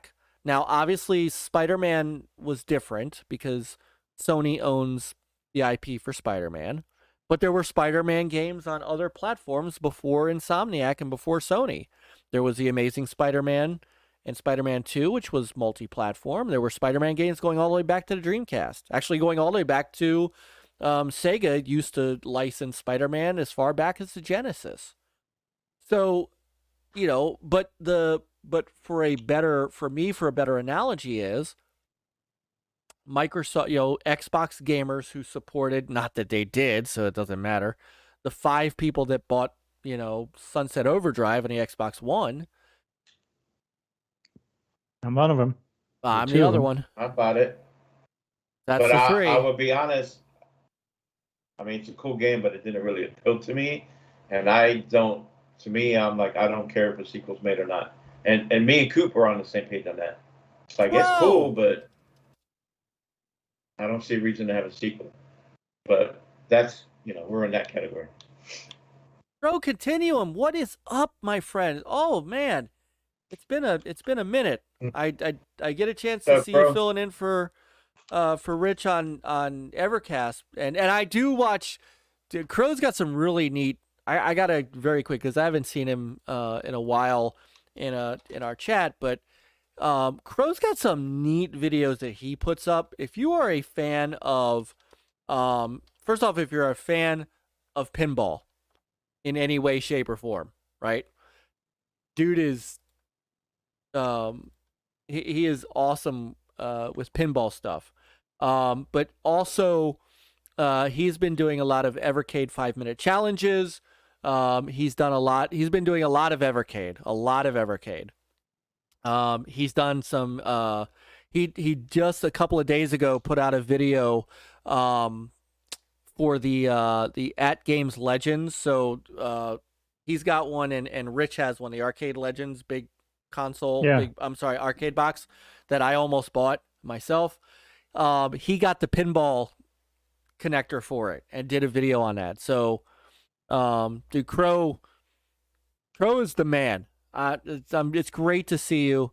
If you are and actually, I know, Peter, you are a big fan of like the Pinball FX stuff. He has a lot of videos on Pinball FX3. He's got a lot of videos on Zaccaria Pinball, which I had never heard of until I checked him out on his channel. So he does a lot of Pinball Arcade. He used to do a lot of Pinball Arcade. He doesn't do as much Pinball Arcade. But he's got a ton of these on his channel. So please go check out the Crow Continuum. I'm going to drop a link real quick. Dude is awesome. Anyway, Yeah, he's right. The best Spider-Man game was on the Atari 2600. But, Xbox gamers are not going to get a Sunset Overdrive if they make Sunset Overdrive 2. You're going to have to buy a PS5 to get it. You're going to have to buy an Xbox to get the next Doom, the next Fallout. Flex Fallout. So Starfield, and most likely Elder Scrolls 6. Yeah, but I mean that's just the way it goes. But see, Sony, they own the Spider-Man IP for the movie, but they don't own it for the games, right? So they had to make a deal with Marvel for that. they had to make Right. They had to make a deal with Marvel for Marvel's. Yes. So yes, to get the Marvel MCU Spider-Man kind of thing. Yeah. Which also included, making a deal for Spider-Man in Avengers. So, And now they're doing Wolverine. and now they've got Wolverine. So I don't think that's going to be the last Marvel character that they do. probably not. Which is also why people were really hoping that Warner Brothers and their IPs were on the table for Microsoft, because does that mean Batman? What's up, Retro Bro? Acquisitions aren't good when Microsoft is involved. When is the next Hellblade again? They're developing Hellblade 2 now. That's coming out. I think that they're trying to target holiday 2022 for. 23. You think it's 23 Hellblade 2? I don't know. Either holiday or 23, because I think Starfield is going to be the big game for the holiday. But Yeah. I mean, you And- can fit 2 games there, Yeah, you could. but And I would tend to agree with you on Rare, Retro Bro, but I mean the truth is they're making a killing with Sea of Thieves. I mean, that's the game Rare wanted to make. Microsoft let them make it. Rare did some cool things on the 360, but when Xbox got into the whole Kinect games and all that, and they wanted Rare to do that games with Kinect, it kind of went in. But I Rare's on the right page now. I mean, I think they're on something. They're making the content they want to make. They That's want to the make. thing. Yeah. That's not a Microsoft thing. They're making the content. And don't forget, so with Rare, when Microsoft acquired Rare, they couldn't acquire all of Rare's IP because Nintendo owned Donkey Kong, they owned Star Fox, they owned a lot of that. So what came over with Rare was Banjo-Kazooie, Conker, which I have always been upset that there's no new Conker. I will grant that Conker had been long overdue for a new game. But Sea of Thieves is still their hot title. I mean, until that thing calms down. Yeah. And I have no idea what they're doing with Everwild, if they're even doing that. It's still on work. I think they had a little setback. They kind of had to go back to drawing board a little bit. And while I would and look, Sea of Thieves is so big for them right now that the other IP that they had that is getting revisited, Perfect Dark, is with their The Initiative. And if you missed it earlier, Nick, well, I don't think you did. You were here in a moment, but Crystal Dynamics is now involved in Perfect Dark. So Sea of Thieves is not free to play. It's in Game Pass, but it is not free to play. Yeah. So anyhow, Grabbed by the Ghoulies was one of the games that came out on the OG Xbox. I liked it. Not many people liked it. Viva Pinata. And there was something Viva else, Pinata. Right? They did Viva Pinata. 360? Yeah, on a 360. And Viva Pinata was very popular. Mm-hmm. They did Banjo-Kazooie Nuts and Bolts, which was not. I understand the complaints about that game. It wasn't a mainline Banjo.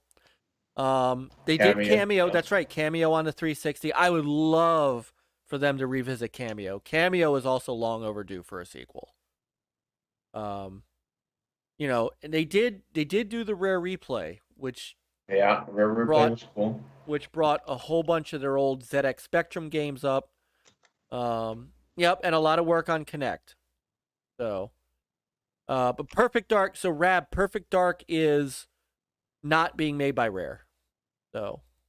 And Battletoads was by yep. Yeah. But those are again until they are done. Those, again, Rare. It was Rare's call to make Sea of Thieves. It was they pitched that game to Microsoft, not the other way around. Because Microsoft would have been more than happy to have them keep making Kinect games, but once they moved on, Rare wanted. I mean, that story is out there. They wanted to make Sea of Thieves, and they were granted that. So, what's up, brother Reprobate? It's good to see you. Yeah. So, you know, yeah, that's not a. I don't agree with that at all. I don't. That's not a great analogy. Pachinko is a whole different thing. Yeah. Oh. Anyhow,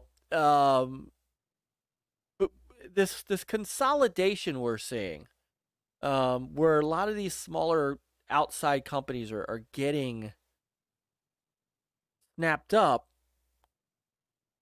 It does take games out that, you know, and it does affect, you know, it does affect the industry, but how much, and is it positive or negative? So, Peter, you were kind of on a trail here before the chat started attacking Rare. Who's this Retro Bro guy? He's retro. He lives in the past. That's right. I mean, it's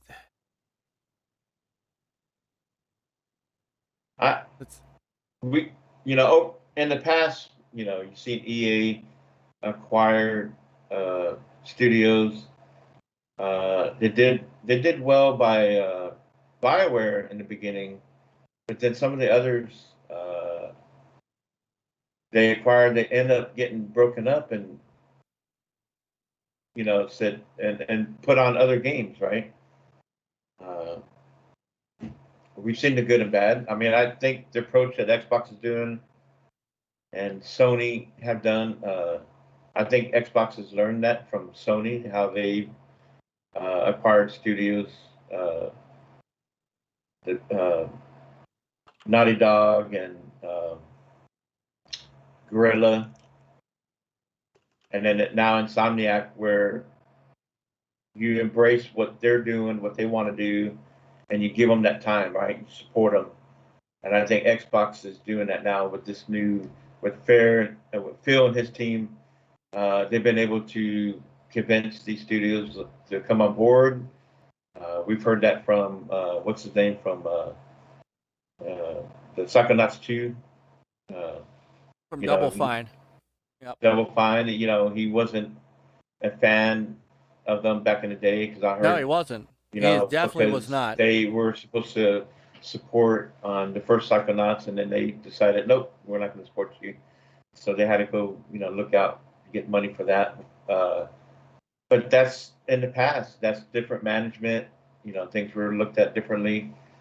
So it was before Game Pass and stuff too. It was before Game Pass. So as long as these studios you're bringing aboard, I mean, these big publishers are bringing aboard and consolidating, if they support these studios and help, I think nowadays games can be not, you know, back in the day, you know, a lot of games, they got to release during the holiday season. And then they get lost under the big games, right? And they didn't do well. And it's like, well, we're not going to support a sequel. now with some of this consolidation, I think Rap kind of made a point where they can kind of work with the scheduling, and say this game, would do well beginning of the year or summer, Sony's been doing it and they've done well, releasing even big games in the beginning of the year and in spring. And then that helps, when it comes to the holiday. Because, when you got Call of Duty and Battlefield and so on, they kind of get lost, right? Halo, you have Battlefield 2042 and Call of Duty in November. I think it helps, and then you got Halo in December. So I think it works if it's managed right. Right. And with a little bit more money put on these games, we saw that with Psychonauts too. You get a little bit bigger, a little bit more for the game, and a little bit bigger, and it comes out a little bit better. So, Respawn's another one, right? Mm-hmm. I think Respawn showed EA is that, look, we're going to do what we want. We want your support, but we want to do it our way. And they've had success doing it. So they have. And Apex Legends, which came out of nowhere, is a huge game. So now they did make a hint, by the way, Respawn, that something Titanfall may be coming. Who knows? They said, don't forget Titanfall's in our DNA. So, set everybody on fire. Oh, wow. Hey, Retro Bro for Super Chat. Sonic CD is greater than Sea of Thieves. Man, Peter, wow. You and some of our Sea of Thieves buddies must have sunk Retro Bros ships a little too much. Too many times. No, I mean, a little salty. Sea of Thieves used to be great. Sea of Thieves, yeah. Now it's probably Sonic CD is greater than Sea of Thieves. I had a lot of fun with Sea of Thieves with friends, with you, Peter, Nate. Yeah, way back when. Myke, That was, we had a lot of fun. But I'm already gone. Now it's like a big grief fest. They added some new stuff. New season just started, and it's like, there's certain groups that finish it as quickly as they can, and then they just lay down there and grieve others. Yeah, and how many times have we asked Rare to do something about it? Yeah, they don't care. A private servers. We want a PvE server. I want to be able to play with my friends and say invite. Where all your friends. You have multiple ships together and go do these missions together. Right. Or if you want to mess with PvP each other, that's fine, right? Right. And there's no incentive to, even when you sink an aggressor, and they keep coming back and back and back like mosquitoes, and you sink them, you keep sinking them. So they're not sinking you sink them. I mean, you're not really playing the game, doing all this. But there's no reward for you except it holds you up. Yeah, it's just, Hey, look what you started, John. That's just annoying. But look what you started, John. By the way, I know your favorite company, Tencent. Don't forget that they acquired Sumo Group for 1.26 billion. So,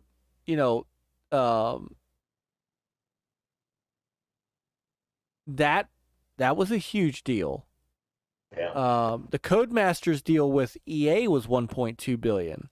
Epic buying Tonic Group, which was the Fall Guys developer. They paid. Doesn't say how much they paid. Yeah. And which is, Fall Guys is great and very popular, but I wonder if they have something else on the shelf. I mean, all these studios, right? They always have something on the shelf. Mm-hmm. They must have showed something to Epic to convince them, hey, we like what's down the road, and then brought them on board.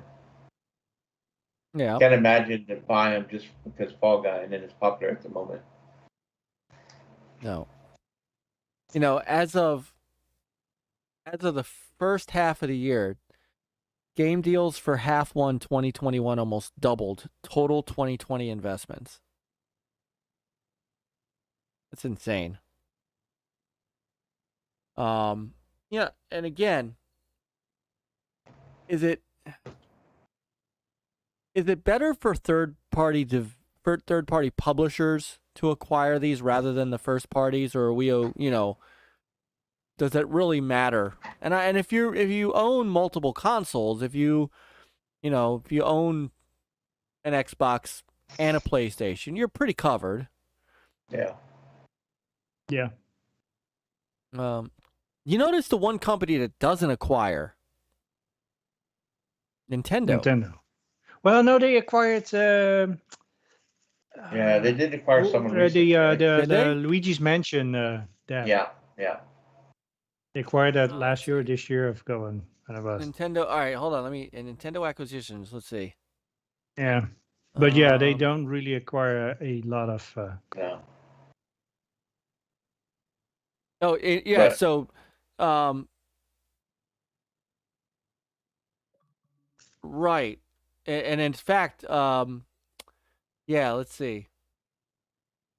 Yeah, they did acquire Next Level Games. It was the first. It says Nintendo's announcement is the first studio acquisition for the company since their 2007 purchase of Xenoblade Chronicles developer Monolith Soft. They rarely buy studios. Yeah. Oh, they rarely do. They try to build. So all they want to do is do Mario games. So. Right, Mario, Zelda, and. Yeah. But then Pokemon is third party, but I mean, they only deal with it. Pokemon's only on. Has Pokemon been on any other? Only been on Nintendo, right? Nintendo and mobile. And not even really mobile. Pokemon Go is not, Yeah.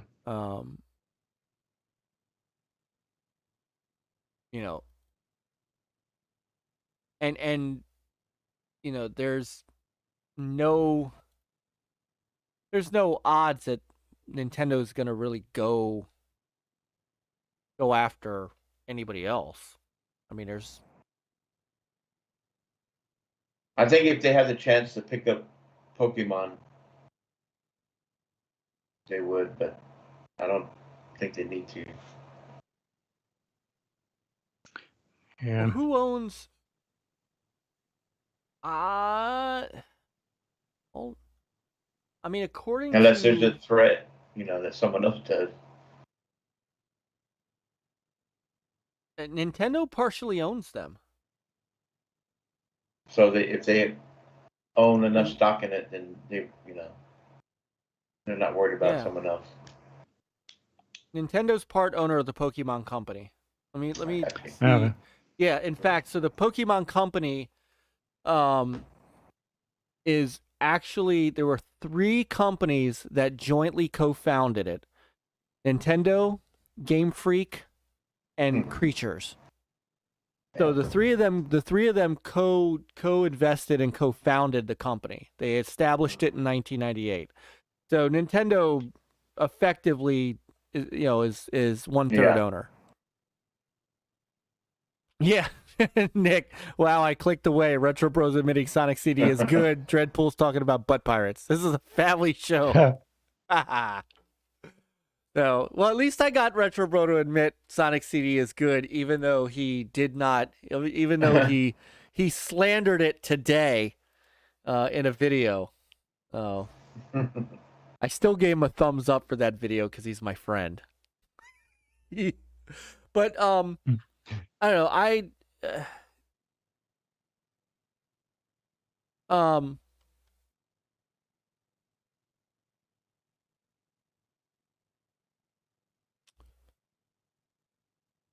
It's sort of interesting. I don't know how I feel about it. Like when ZeniMax was purchased, I don't know that I was elated about it. I was there was a huge wow factor.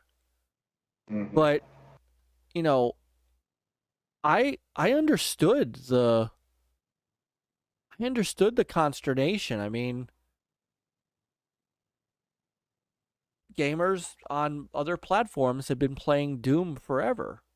I mean, Doom plays on everything known to man. Yeah. And now, you know, they're going to lose that. I get that. At the same time, my initial reaction was, holy crap, they own Doom.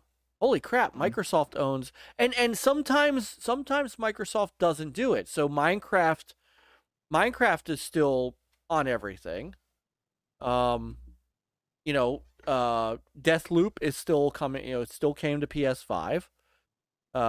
We Happy Few still came to everything. Psychonauts 2 still came to the PlayStation. So, you know, but future games is where it starts to come about. And I can kind of understand where some of the upset, no more Doom on my pregnancy kit, damn you, Microsoft. I can understand, you know, where that is.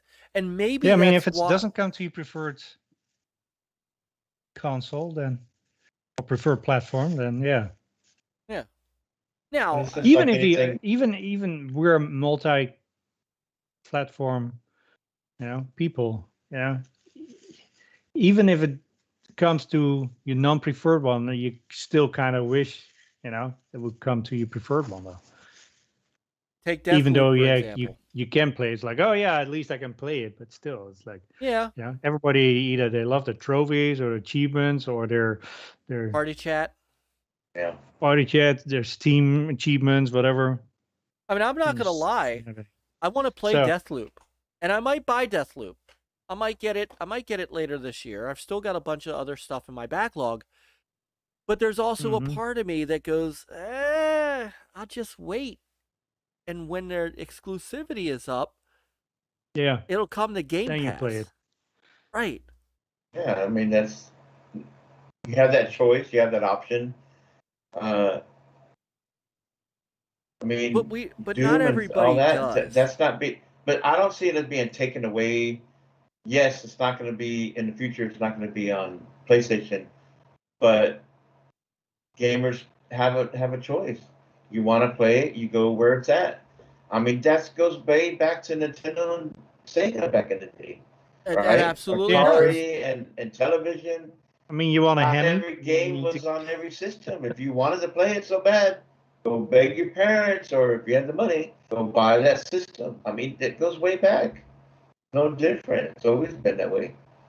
So, yes. Sorry, you know, it's not on your system.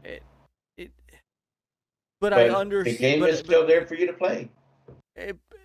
Not on your system, though. Not on your system anymore. So if you don't have, and again, well, Doom but here's is another thing: they don't yank. You know, it's not all of a sudden you cannot play Skyrim on your Switch anymore. No, certainly not. But Skyrim 2, yeah. But it is the difference.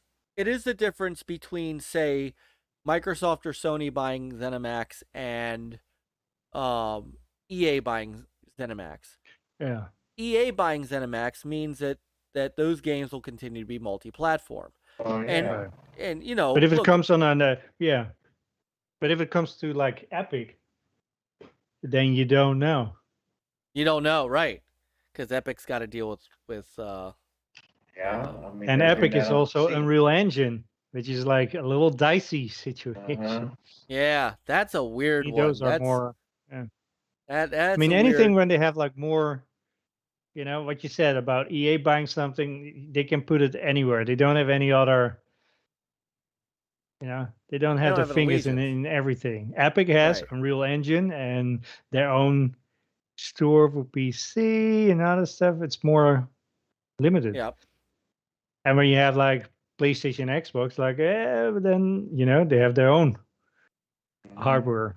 At least now Sony is starting to publish also on PC. So yeah. And that's the thing. Okay, so Xbox acquired ZeniMax, and these games Okay, now they're not on PlayStation in the future, but these games are now on PC, Game Sure. Pass, and they're also allowing these games to be on Steam too. Yeah. So In some cases, not all games are coming to Steam, not but in all, some cases. But Xbox is expanded. Okay, you're not on this one console competitor, but now we're expanding it. Now it's on multiple other devices. On mobile or your PC or on Xbox console. Right. So, to me, I think they've opened it up more options to where you want to play it at, besides the competitor. Yes, but it's and like Rab says, it's competition is good. Well, and Microsoft and everybody kept crying. What is Microsoft going to do to get on the level playing field that PlayStation's had, the last 2 gens with a good foundation of studios producing quality games. I mean, so. And Arcane is making a new IP, so I understand that. I get that, and Bethesda is making Starfield's new IP, so I understand that part of it. I think where it comes from is, if and this is a question that has an answer. Are there what games on the PlayStation were currently also out on the Xbox that won't be there anymore? The only one I can think of is Sunset Overdrive. And we all agree that's no big loss. Everything else that Sony develops has been a Sony property the whole time, even when they've acquired. So, when they acquired Insomniac, they acquired Insomniac to make their licensed Spider-Man game. But how many third-party deals have they done with Square Enix, Capcom, and so on, that now you got Final Fantasy Remake 7, and it's still yet to be announced when it's going to be on Xbox. They have all these deals on third-party deals that still not on Xbox. Yeah, which is also not a great thing, especially. It used to be multi-plat when they're, Final Fantasy wasn't as multi-plat as it is now. I mean, Final Fantasy kind of, was always, and that's I've always talked about that being the relationship between, Japanese companies. There's a kinship there. They got that advantage. Sure. And that's not necessarily. There's a lot of people that grouse about that too, and rightly so. There's a lot of people who feel like there shouldn't be any exclusives when it comes to third-party games anymore. Hellblade was another game that was only on PlayStation. No, it was on PC. Yeah, it was on PC, and then it came out, for Xbox. It didn't come out on Xbox until Xbox acquired. No. Right? No. It was already out on Xbox before they were acquired. Was it? Yep. Give me a second. Yeah, it was, because I played it. Because remember how surprised we were that they were acquired. Hellblade came out on the Xbox.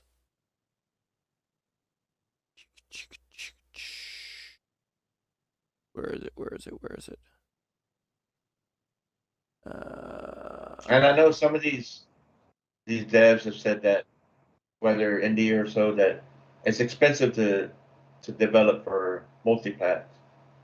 Yeah. So Hellblade came out on PS4 and Windows August 8th, 2017.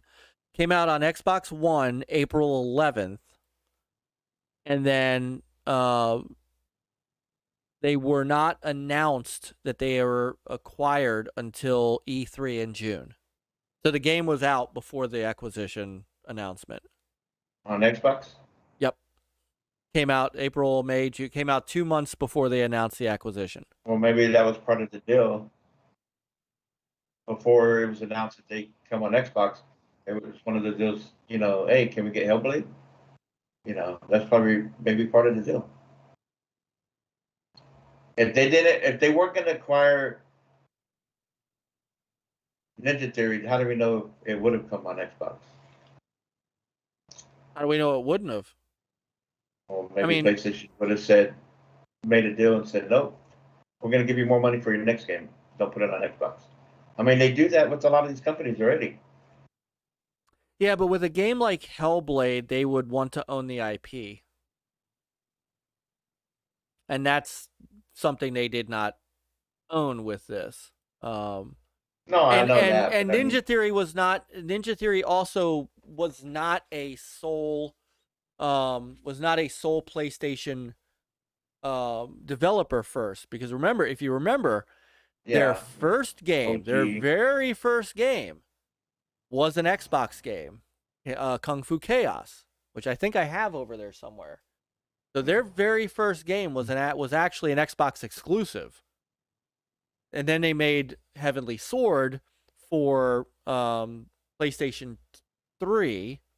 Then they made Enslaved for PS3 and Xbox, so they were multi-plat there. And then they made Devil May Cry, which was multi-plat. And then they made Hellblade, which turned out to be a timed exclusive. So hey Masuko, what's up? So I can't corroborate that, you know, they simply put it out on the Xbox because they were acquired 2 months later. I don't think that's. And I think that was already done behind me.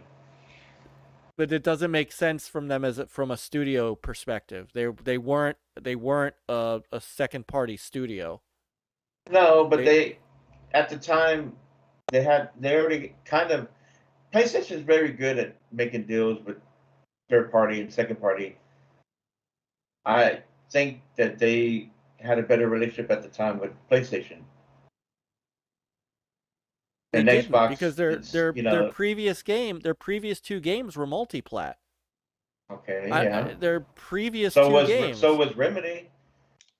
But lately they seemed a little bit more in cahoots with PlayStation, somewhat. Well, with Control marketing deal, but yeah, but both there's those still games... that hint that they might end up getting acquired by PlayStation. And there was Xbox no hint. Out, there was no hint that Sony was going to acquire Ninja Theory. There was nothing suggesting that at all. I don't know. Yeah, I don't. I mean, it was a surprise that all of a sudden Xbox. No, it absolutely. You know what I mean? Absolutely, it absolutely I think Xbox was worried that they would lose them to Sony. But I don't think that had anything to do with Hellblade coming to the Xbox. Now, Hellblade 2, again, totally separate thing. Oh yeah. And now they're not a multi-plat developer anymore. Remedy was multi-plat in that, I mean, Max Payne was a multi-plat game, although that was published by Take-Two, Rockstar. But Remedy doesn't own that IP, do they? Max Payne, no, they do not own Max Payne. They own Alan Wake. They own Quantum Break. They own Control. No, Max Payne is still owned by Rockstar or Take-Two. They just developed the first two. I don't see Remedy being independent too long if their next game doesn't do well. That would be an interesting thing. And Microsoft, I think Microsoft had a chance to acquire them. I think Microsoft, and they should, they this was in that time when they were just not, they weren't in a good space with third parties, in my opinion. I mean, Quantum Break was so good, and they let it die out.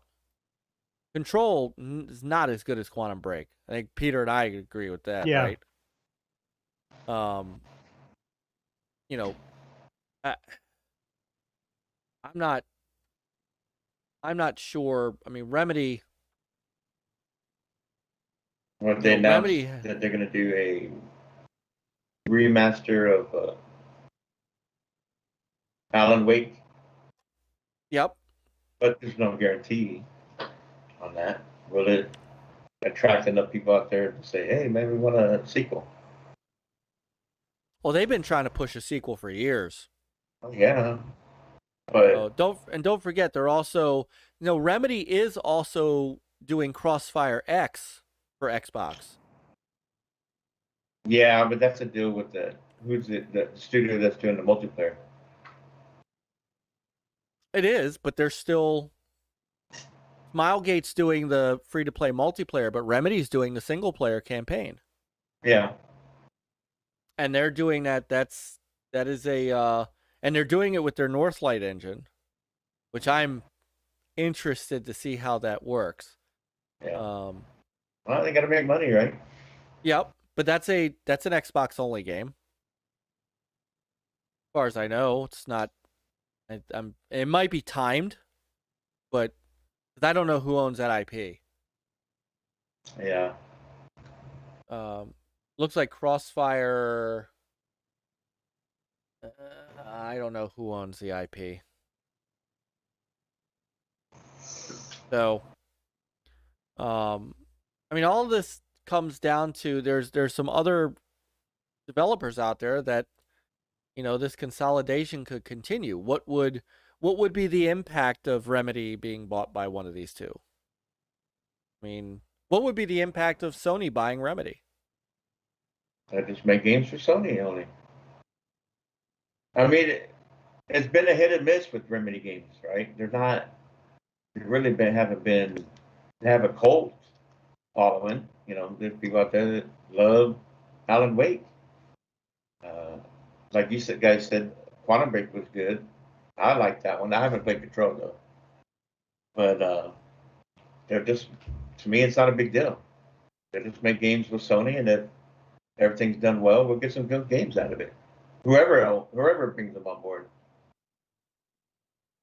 But it seems like Sam Lake doesn't want to be acquired. He may. Yeah, he may not. Yeah. But like Bungie breaking away from Microsoft and then breaking away from Activision, they're doing well on their own. Mm-hmm.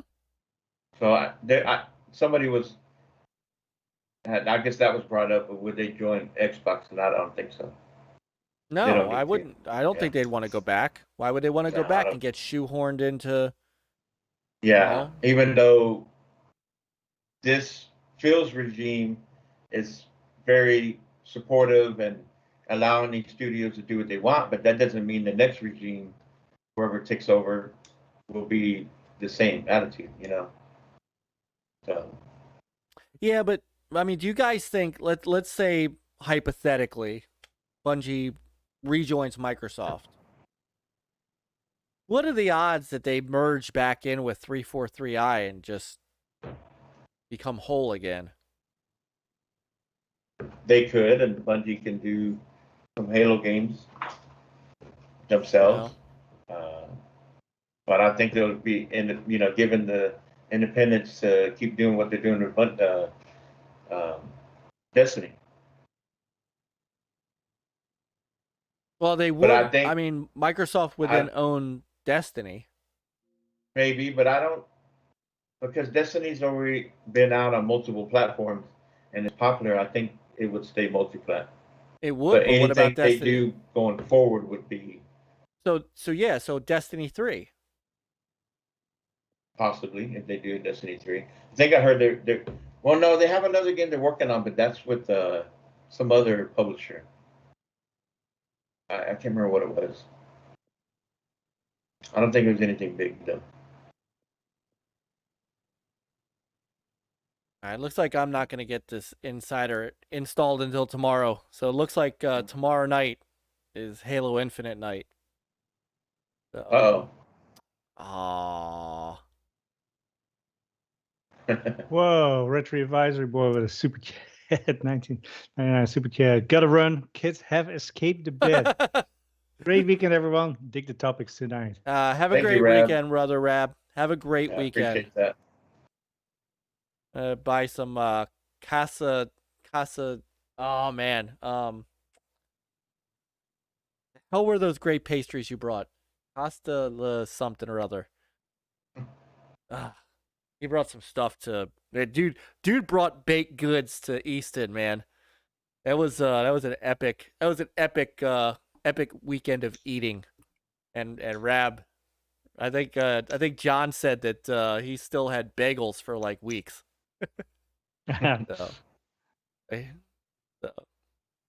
Oh, buy some bagel. Oh, see, you suck, bro. Buy some better Sega CD games with that. Stop playing Sonic CD. He says he still has some bagels in the freezer.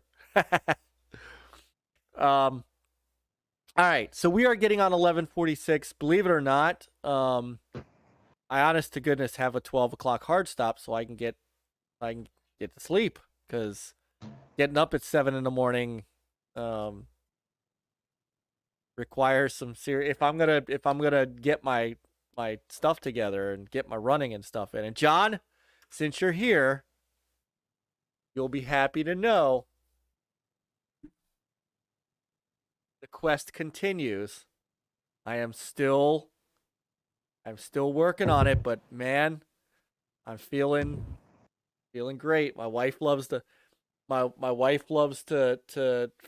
the back of my arm now because of those triceps.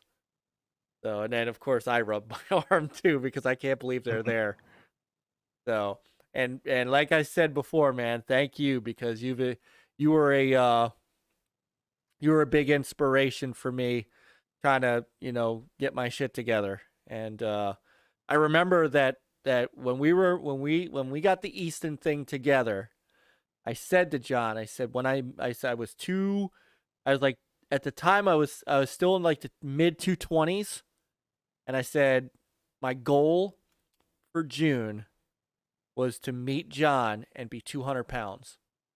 When I met John, I was 198. When I woke up this morning, I'm still hanging at 180. And the only thing left, I got a little bit of this left that I'm trying to just flatten out. But I mean, I've got shoulder muscles now. My chest feels like it actually, when I'm actually lifting and I'm actually at the gym and I'm pushing and my chest is sticking out, I'm like, holy crap. I mean, this is stuff that has escaped me for years, and I feel just great. I did a 2-mile run this morning, and then after dinner I did a 2-mile walk. I mean, I feel the best I have felt in a very long time. And John, you were a big inspiration for that, along with, my looking at myself and realizing how bad I was. Like, I used to like just want to lay on the couch, go upstairs and lay in my bed, just lay around wherever I was. I don't do that anymore.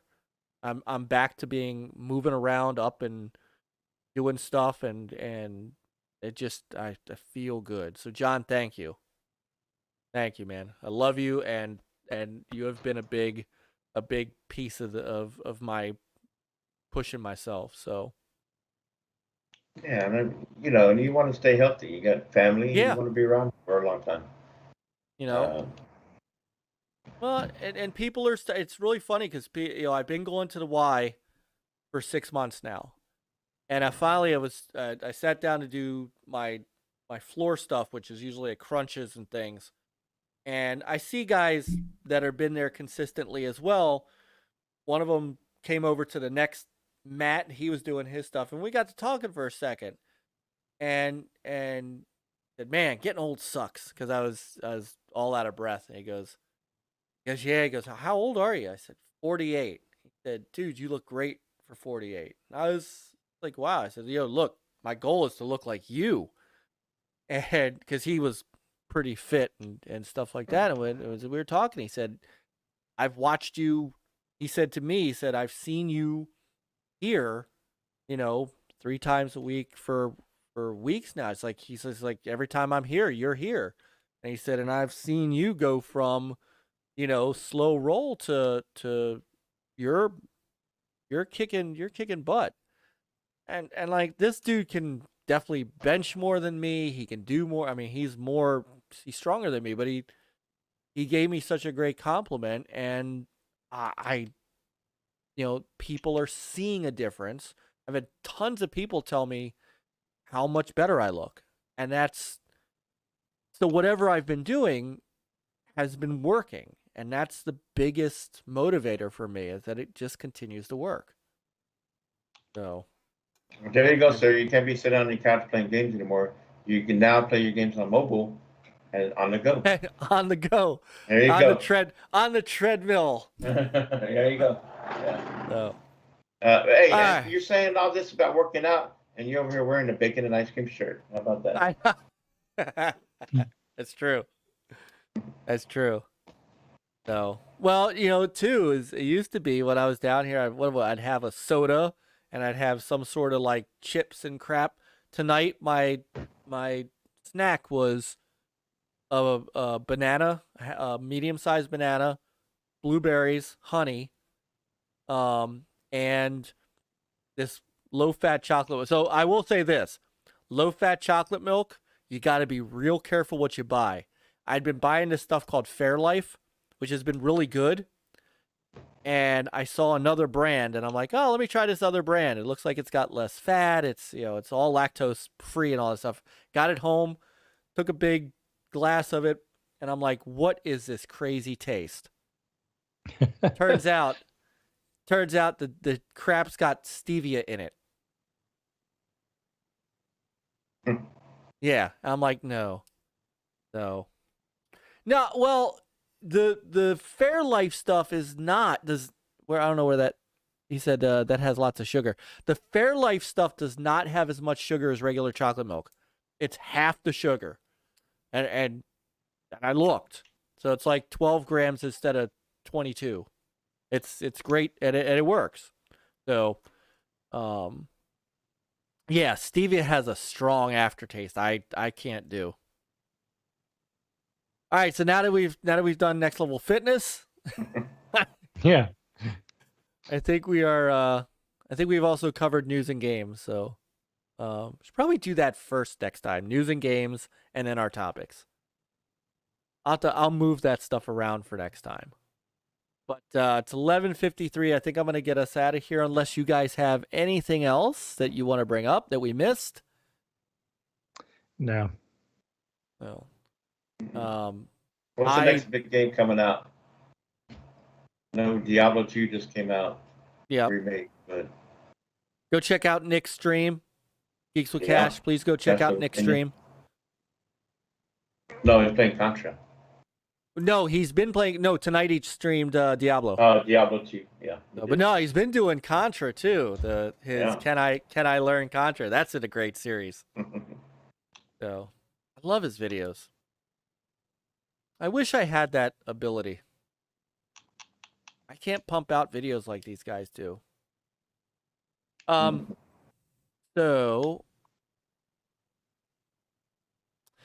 all right. So I'm going to go ahead and start getting us out of here. I want to, as always, say thank you to a wonderful chat room.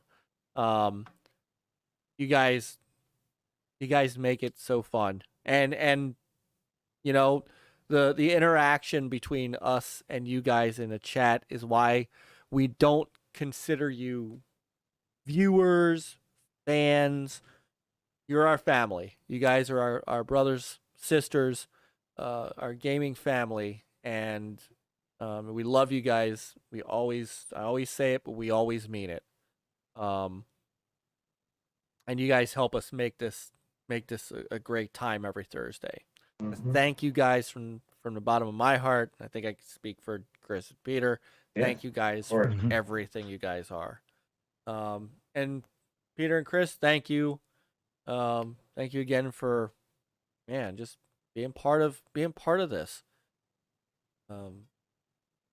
like what we're doing. I like, Oh yeah, you know, yeah, We're having fun. So we're yeah. having fun. And tonight we had a great topic, and I'm looking forward to having some more great topics we can go through. I've got some ideas if you guys are up for them, but I want us to all be part of that. And this topic was Peter's idea, and I was all down for it. I was like, yeah.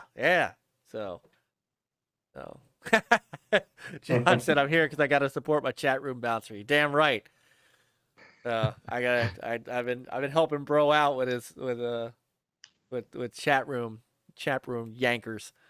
Yeah, that's the way things have been lately. Yeah, I know. Need it. But yeah, and that's what I like about our chat room too. Is and what we do here is it doesn't, you know. And I'm not. And let me make sure I'm clear.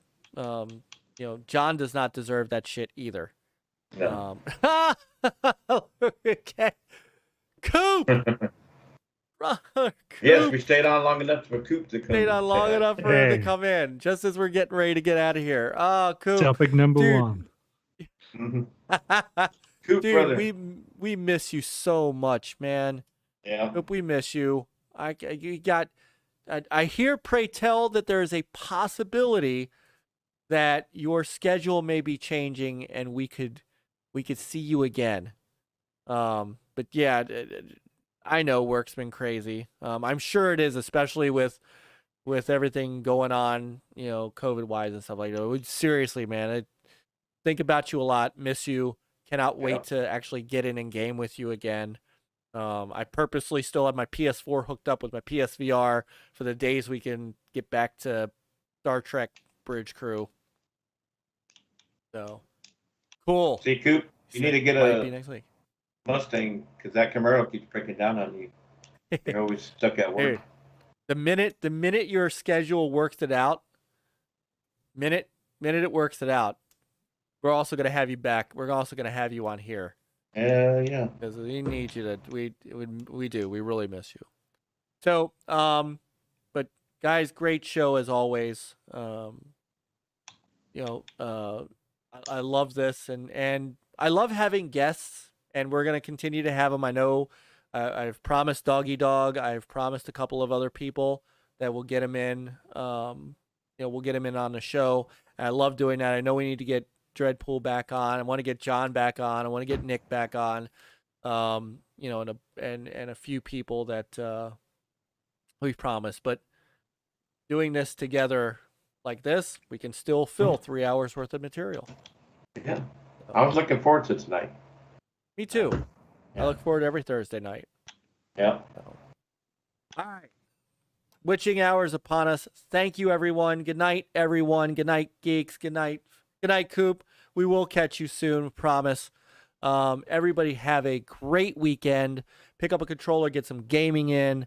Don't forget all of our great Gamers United Guild brothers and sisters down below. Check them out. Check out John Retro Bro. Check out all of our friends of NLG, all of our mods. Everybody, you guys just effing rock. So, good night, everybody. Play on, gamers. Come on, Adios, gamers. Have a good weekend.